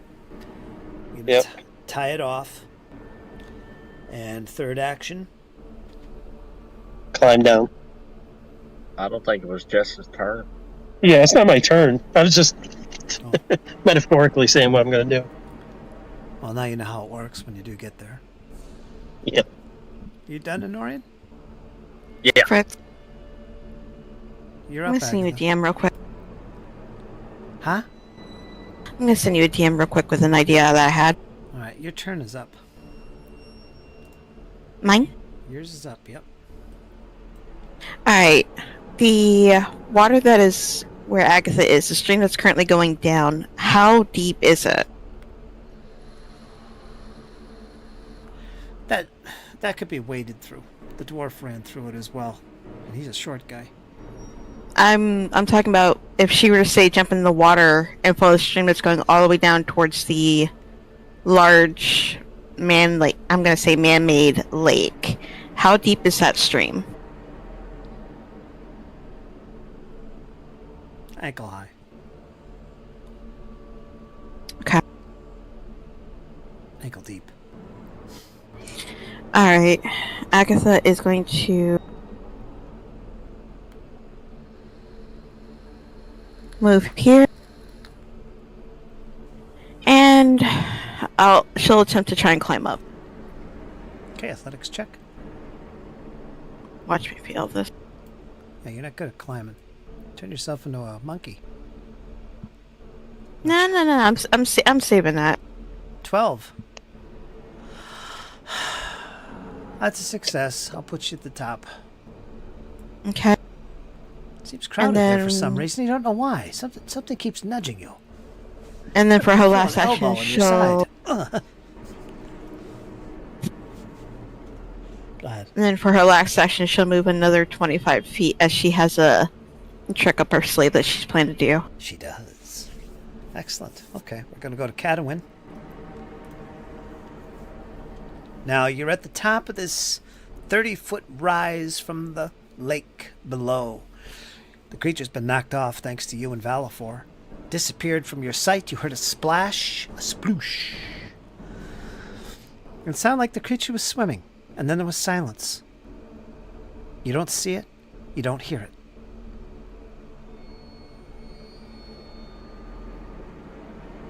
So since this was a pillar we saw from below, how deep is that water down? Well, you needed a boat.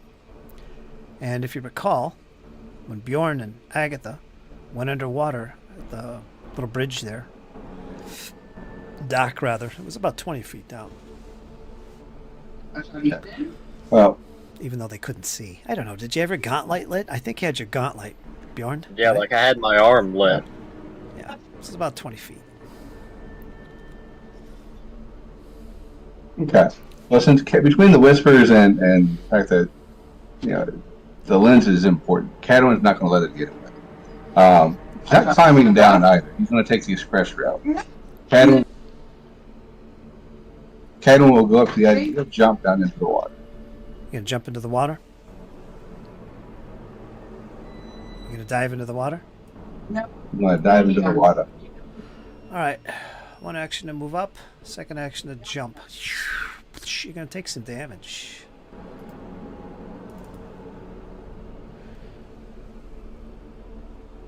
You're gonna take 10 bludgeoning, and I'm gonna roll a d6. Let me keep this public. I'm gonna make a d6 here.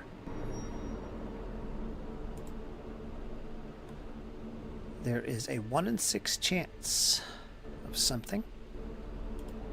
So if it comes up 1, that happens. Alright. Splash into the water. Now, what kind of armor are you wearing? He is wearing a breastplate. Breastplate? Make a reflex save. Or an acrobatics check. That's a 12. That's a... Want to re-roll that? I don't have hero point. Alright, so what's going to happen now? You're too far from the wall of this pillar that's rising up. You land well away from it, maybe 10 feet away from it. Let me move you a little bit. And you begin to sink. You're not under the water yet, so you don't have to hold your breath, but you are beginning to sink with your armor. Obviously, if you wanted to take your armor off, that would take time, but you wouldn't be sinking. You're weighted down. What is your encumbrance right now? What's your max and what's your current? Look on your inventory sheet at the bottom, it'll tell you.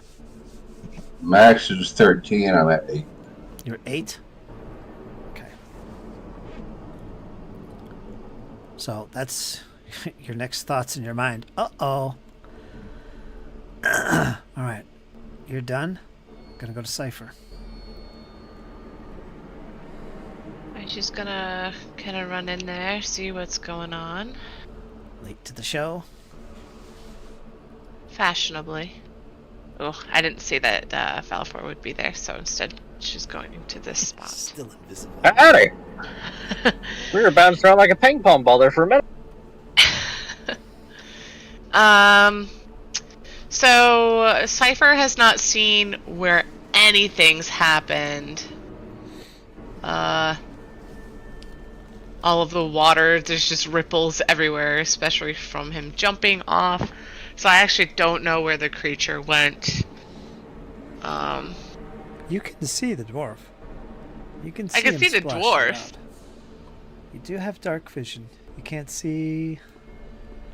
Unless it's like okay, yeah, no, I see it now. I had to zoom out. Oh, jeez. Let's see if she can cast something. Ooh, that's in range Ooh. of something. God,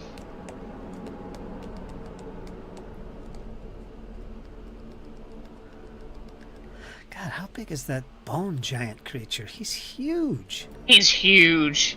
Yeah, I was just thinking that too. I'm like, Yes, man. he's huge. Damn. He makes the Gug look like a wimp. Alright, I will cast.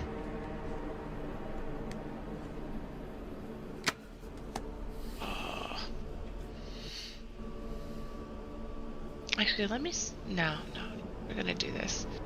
It's a second level magic missile spell with a range of 120 feet, so we're good. Second level? Okay. Yeah, so it'll be one additional one, because it's technically a level 1 spell. So that's 9 in total force.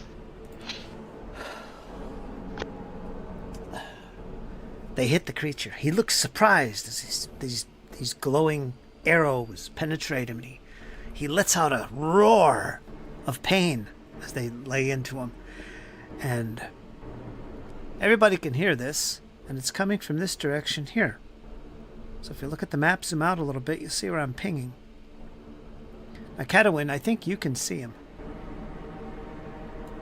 Although you're preoccupied. But everybody else, that's where the sound is coming from. I'm imagining Cypher's pointing over there. Oh wait, no one can see me. Yeah. Over where? I can't even see you. Okay. That it? Yep, run and 2 action magic missile. Valafor, you're next. Just saw the dwarf leap off into the water below. One second, I'm getting the call. Okay.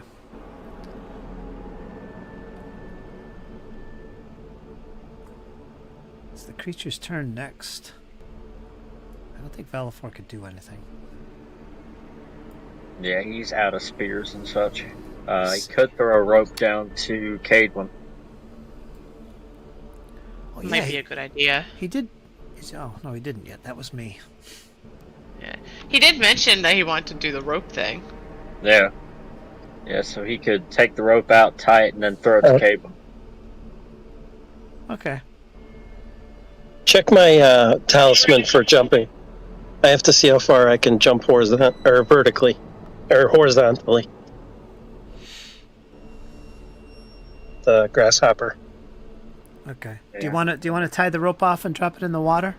That'll take your turn to do. Yeah. All right. Get out, tie off, drop into the water. Yeah, we'll leave it at that. All right, so he's done. We're going to go to the creature.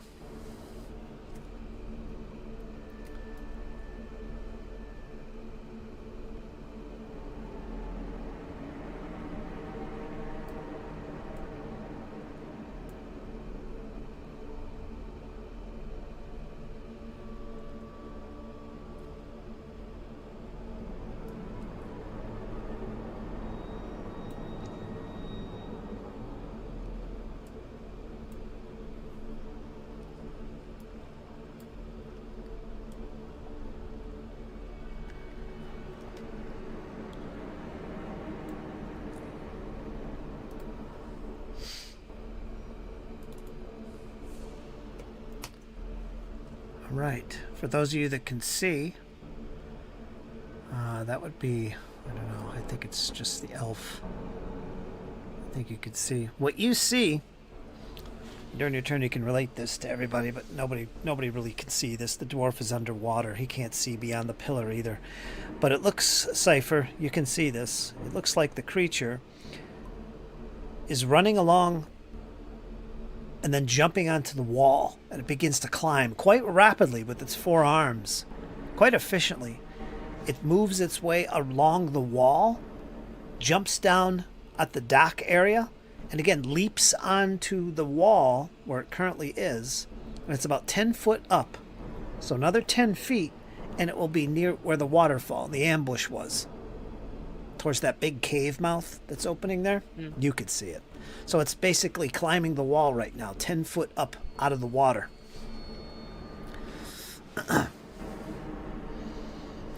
And we're going to go to Enorian. You don't know this, Enorian. But you will when it's the elf's turn. You have no idea where it is. You heard it down in the south. Okay, then. Thing is, how he doesn't really have a grasp, he'll actually go walk back to check on Grizzleton.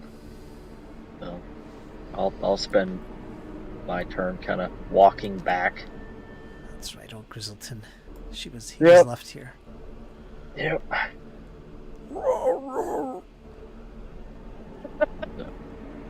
Yeah. I'll spend one action to get there, and then I'll whistle down and give Grizzleton 2 to get up here to us. Athletics check for him, for funsies.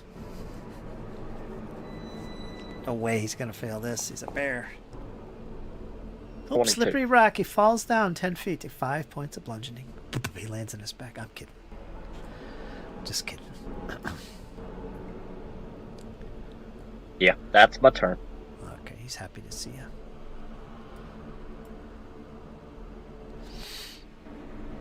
All right, Agatha.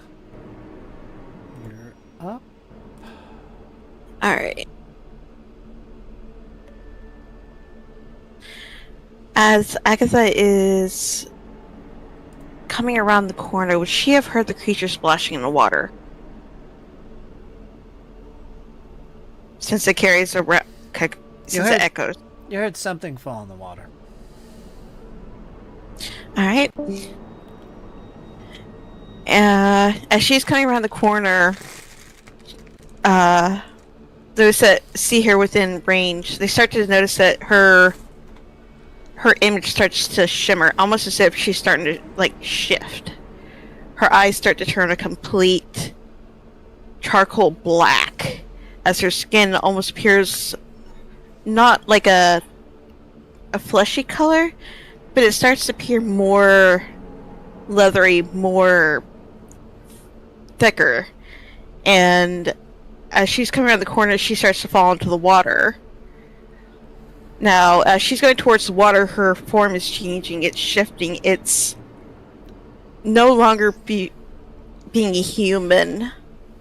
By the time she hits the water and eventually vanishes from sight, she is shifted into a 8-foot, over 700-pound shark and vanishes from sight. Okay, you're 30 feet up from the water. Does that change anything? Because you are going to fall into the water. You're going to take some damage. I'll take the damage. Alright, 15 points. Alright. Bludgeoning.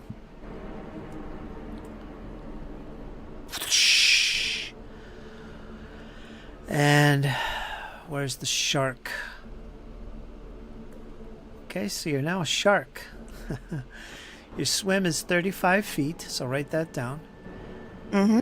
For melee, you can make a jaw attack. It's one action. Damage is 2d8, and it's piercing.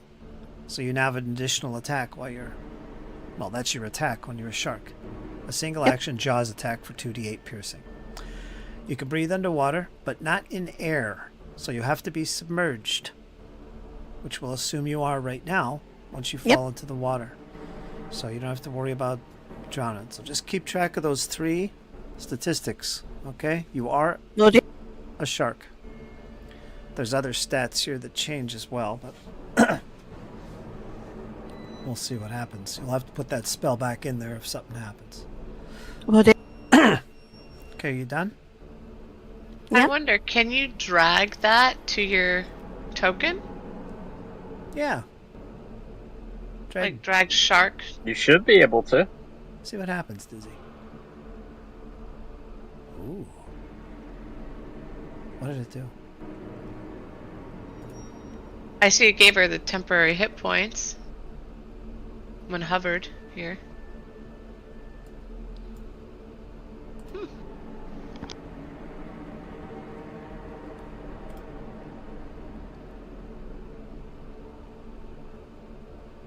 We'll put that on you to remind us all that you're in shark form.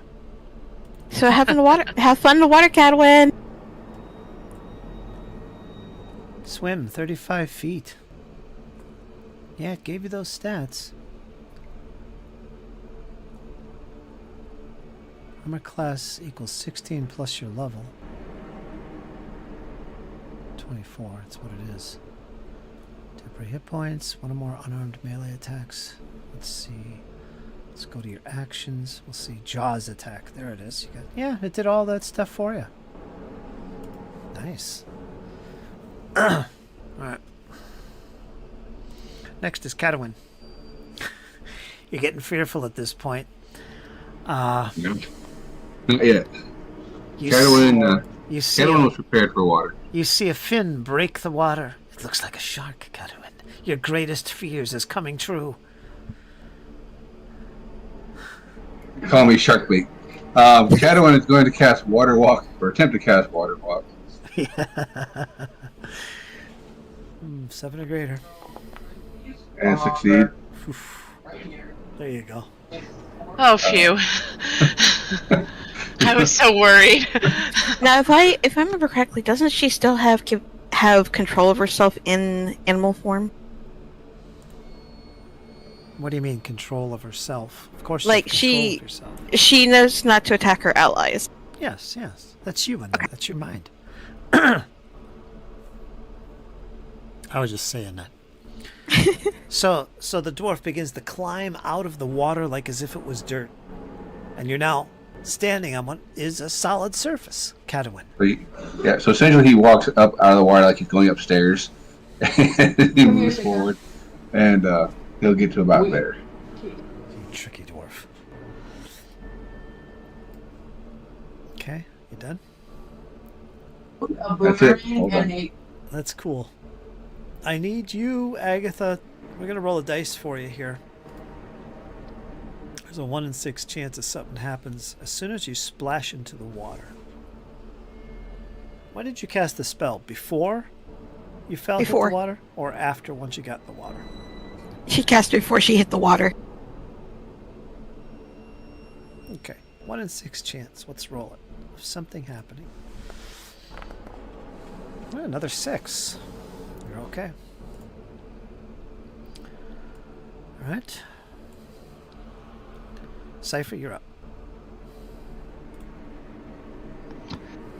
I see someone jump into the water. I see someone walk out of the water. I see the creature climbing up walls. Things are getting really weird. and there's a rope.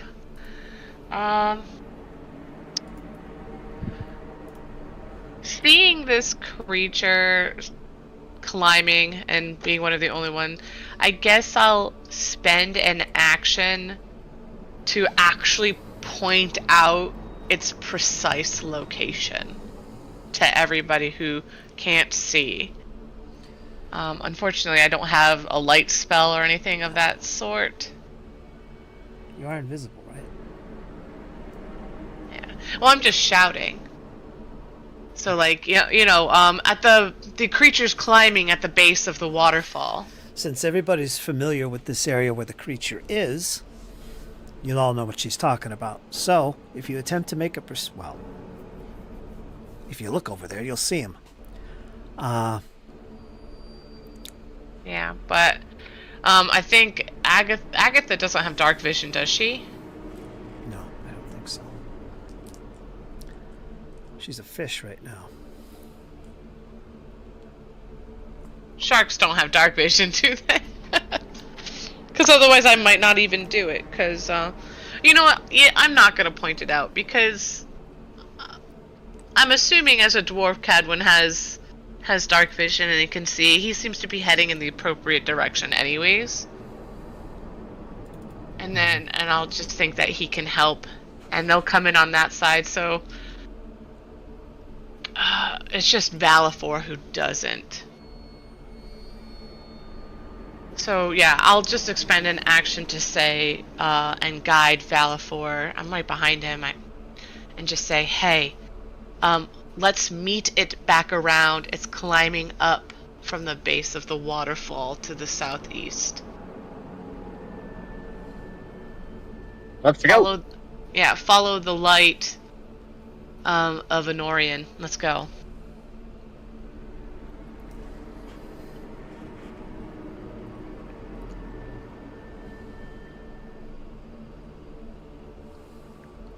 Where does it list your languages? On the very front, underneath where it has gender pronouns, so you'll see your picture, gender pronouns, then languages. Oh.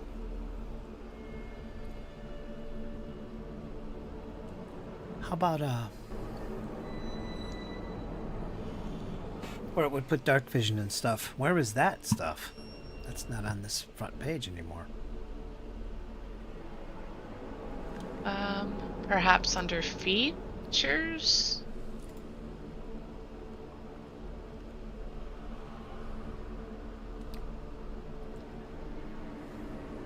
Where is it on your sheet? Since you have dark vision. Oh, it's right underneath my listed perception. It's like a blue little box that says dark vision.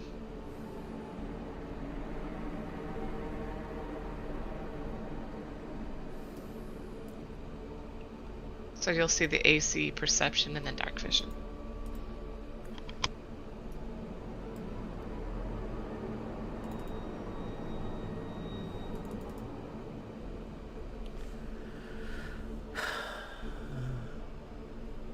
Oh, okay. Over there. Alright, so your turn's done? I still have one more action, and I'm going to just jump down. I have catfall, so this doesn't mean anything.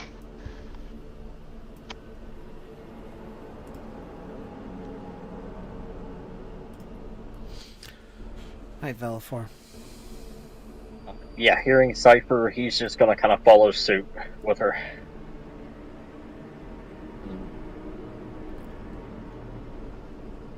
Go back kind of the way they came. 15. One action to slide down, I guess. Yeah, that's okay. You jump without grabbing an edge and you take damage for it. Fall prone. But just ignore it. It's only a little 10 foot. Okay, yeah, then he'd be down at the base. Okay. Ready to rumble. Creature.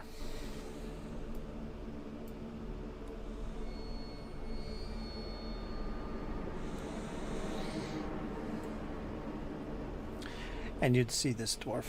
You'd see where he is. No one else would see it.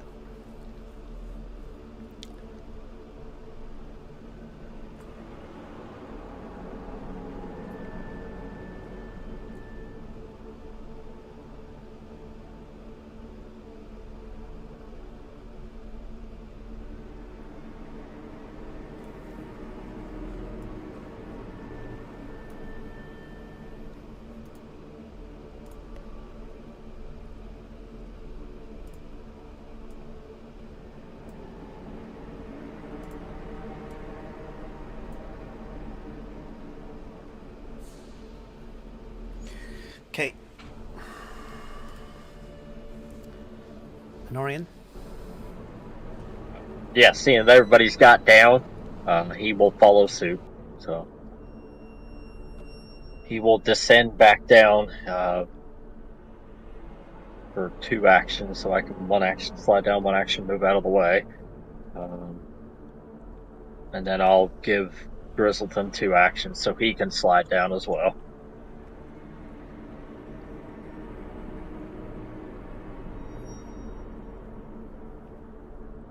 That'll be it. Agatha.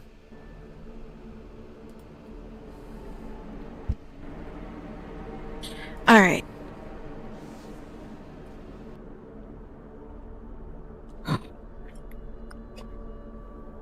Agatha is going to use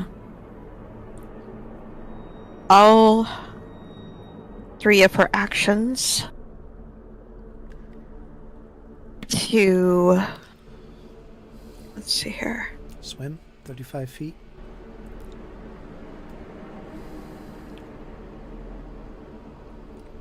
There's one. 105 feet, I think. Right? 35 times 3.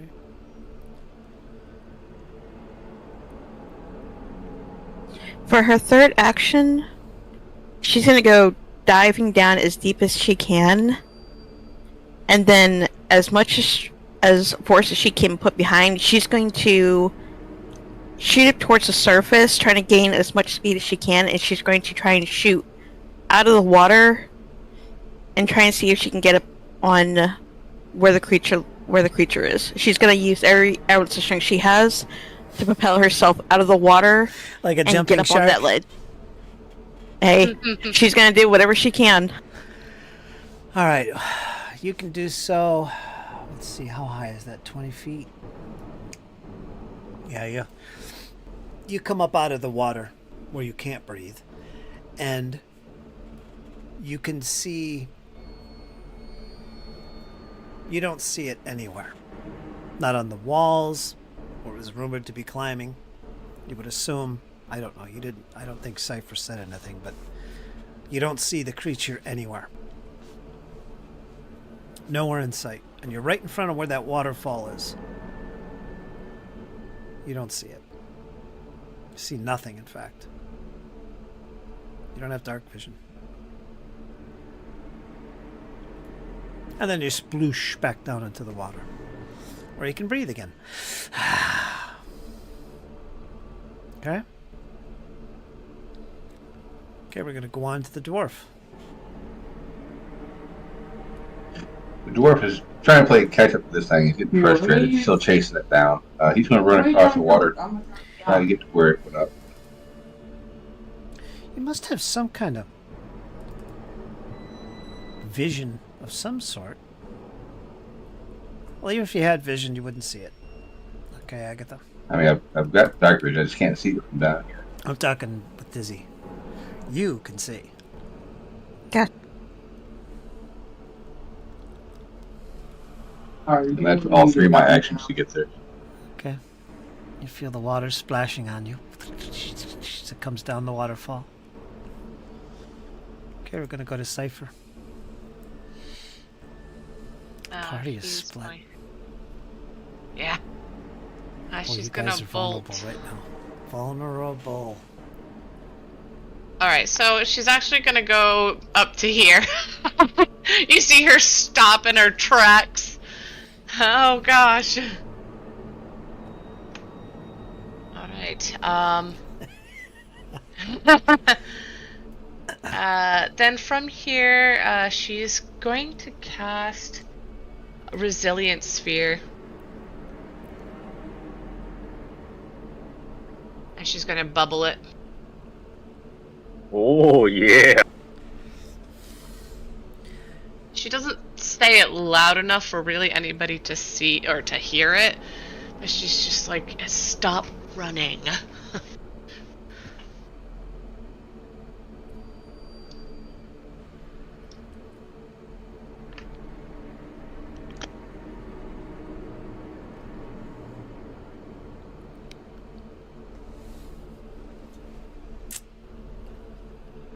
On the reflex save. So you're going to cast this sphere on the guy. One large or smaller creature. It's large. It lasts for 1 minute. You could try to bash through. It's unwilling, so it's going to make a reflex save. This will determine. The sphere functions normally. So this is done immediately as soon as you cast the spell. The reflex save. Sounds like it, yeah. Alright, Let's do it.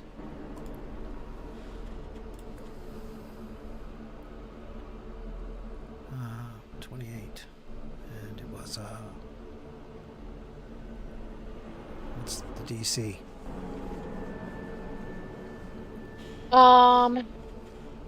It's not listed here, but I will assume it's my spellcasting DC, which is 24. 24. So Oh, that's my class DC. Would it be the same? It is not. It's 26. 26. So either way. Success. The sphere functions normally, but only has 10 hit points instead of 40. So you didn't totally, I guess, catch it as much as I don't know. Okay. All right. It'll delay it for a smidge, and that's the goal. Yeah. So that's the end of my turn, running and casting.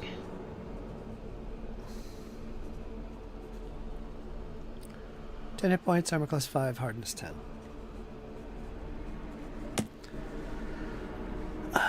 It basically is trapped. It can't move, right? It's just...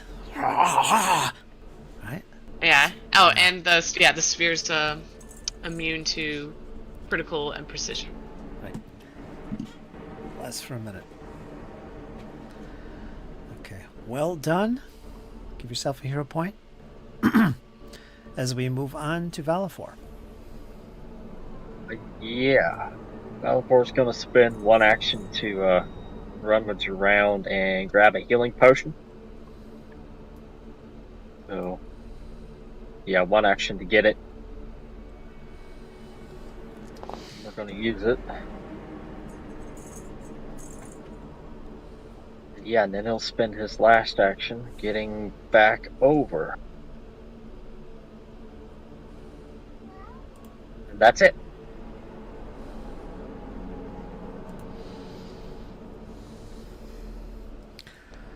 This creature is angry. Very angry. It feels threatened. It's going to try and smash this force field that's around it with a claw.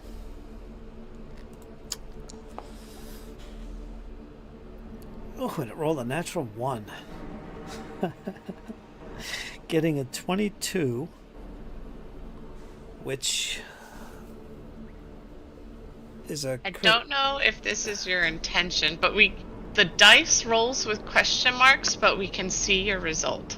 Yeah, I know. I have it out. Okay, I just wanted to make sure. Let's see. The armor class was 5, so a 10 would be critical. So this would be a critical. But because he rolled a 1, it's 1 less. It becomes a success. If I'm reading it right. Yeah. So that's a success. He'll do normal damage on the bubble, which is 10. Oh, no, wait. It has hardness 10. So, normal damage minus 10. So it's 17. Gets through, and that is hit points 10. So the bubble is smashed. That's right. It had a waste in action doing so. So that was a success in my book. It was good. It was good. Now, if it was 40 hit points, that would have been so much better. Alright, so the bubble's gone. It looks left and right. Not sure what to make of that. Here's a loud splash behind it. It continues to creep forward.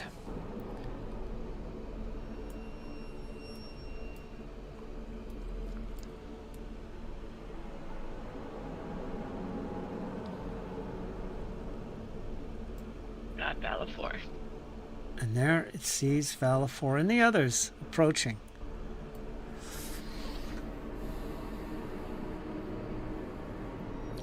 Let's get one more action. It's gonna let out a roar.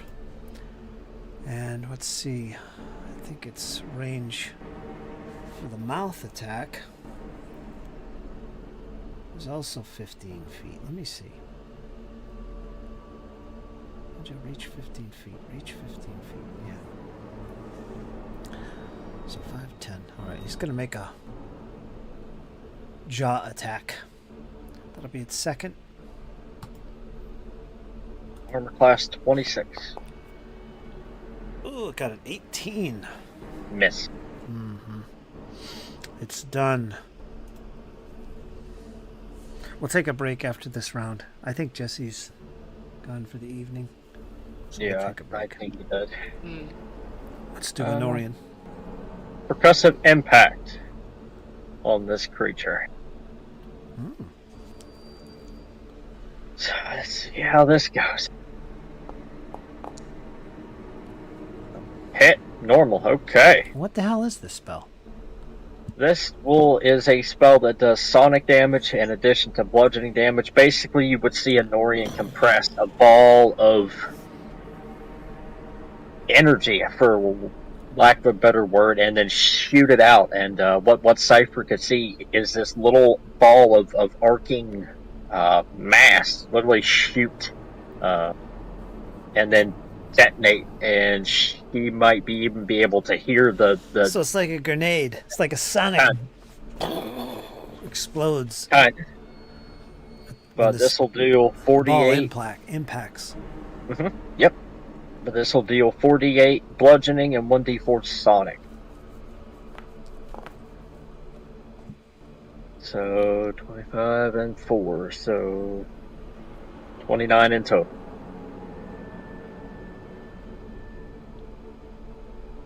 Wow, no save. Nope, it's armor class. If I roll to hit, I get it. I know there's no basic save or nothing. All right, so total 29 with the bludgeoning and sonic. 29 gets through. It reels back in pain. Whoops, I hope this works. I think I screwed it up.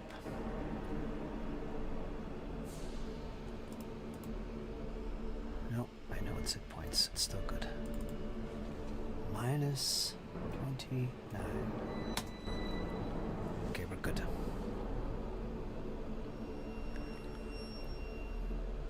Anything else? Yeah, my last action, I will move full 25 feet. Okay. That's it. Yeah, give yourself a hero point for being creative with your spell. Never seen that one before. Very good. But it is like a little grenade. It's a little ball that you materialize and lob at the target, and it just makes a sonic explosion type of thing. Yep. It literally, like if you would drop this down a mine shaft, the whole shaft would echo. Agatha, you're up. Alright. Seeing Cadwin move towards the waterfall, she's going to take a guess that the creature must have climbed back up.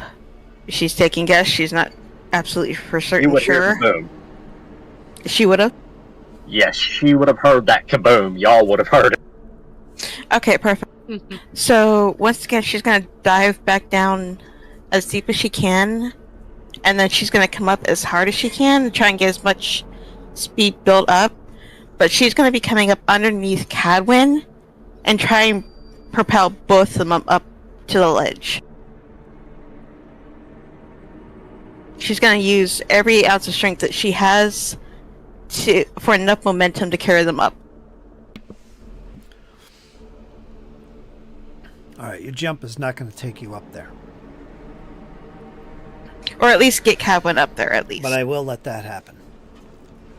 I So, will. That's fine. make an attack roll. An armed melee attack for a shark. It's the Jaws attack, but roll it anyway. 30? That's a good roll. What's your armor class, Cadwin? 25. 25? Okay, that's a normal hit. So you're going to feel the shark come out from underneath you. You feel it crash into you. You're not sure what it is, but you're not going to take any damage for that. It's going to propel you up into the air. Let's see, it's 20 feet.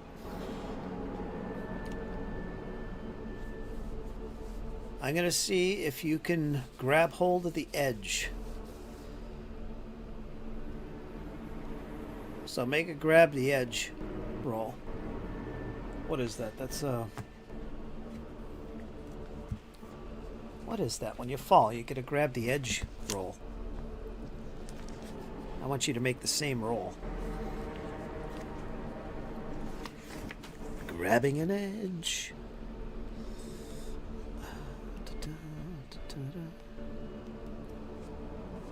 Grab an edge is a manipulate, blah, blah, blah. Reflex save. Yeah, make a reflex save. That makes sense. As you try and grab the edge of the waterfall. Not the waterfall, but next to it. Let's see if you can do it.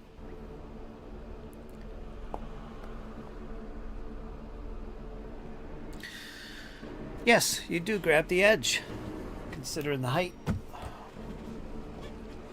That's a lot to be propelled, but I'm letting this go because it's pretty fun. Did I give you a hero point, Agatha? Not yet. Yeah, I gave one to you when you turned into a shark, didn't I? Nope. I gave you a hero point. You used it. All right, give yourself another one. Okay. All right, so Cadwin, you are now grabbing the edge right here. You're not up there. You're actually holding on to the ledge, okay? When your turn comes next, you're going to be able to pull yourself up for an action. And then you'll be where I have your token, on solid ground, okay? All right. And the shark Now. splashes back into the water and disappears. All right, Would that have been all 3 of my actions then? you're done. Alright. Next is Cadwin. As he gets essentially tossed into the air by the shark, he'll mutter something unintelligible in Dwarvish. Barely grabbing onto the edge, will try to pull himself up.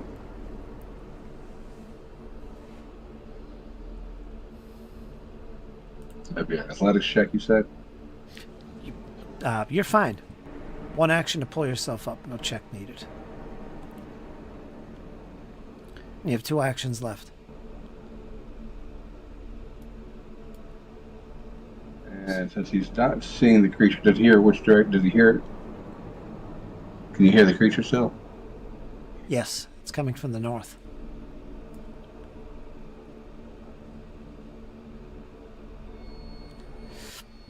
Excuse me. You know, action to get there. Sees it. And we'll give it a shot. He's going to try and cast Divine Wrath at the creature from where he's at. Okay, make your roll.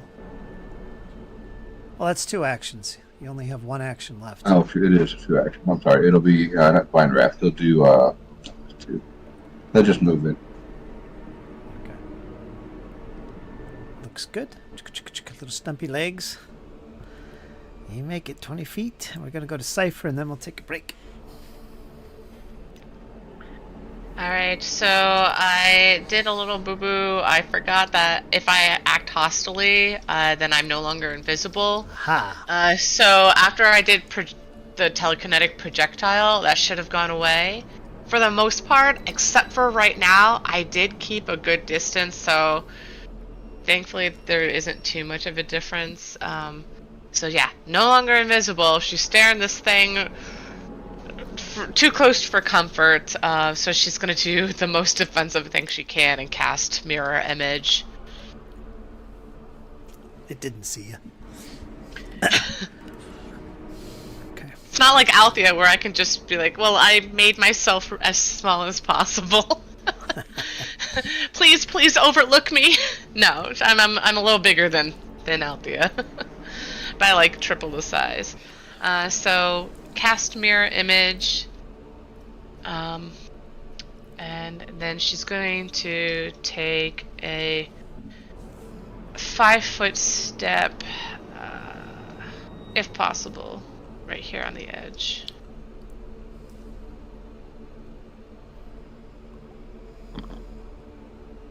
So she just kind of like jumps back out of surprise. Like, I wasn't expecting it to get this close.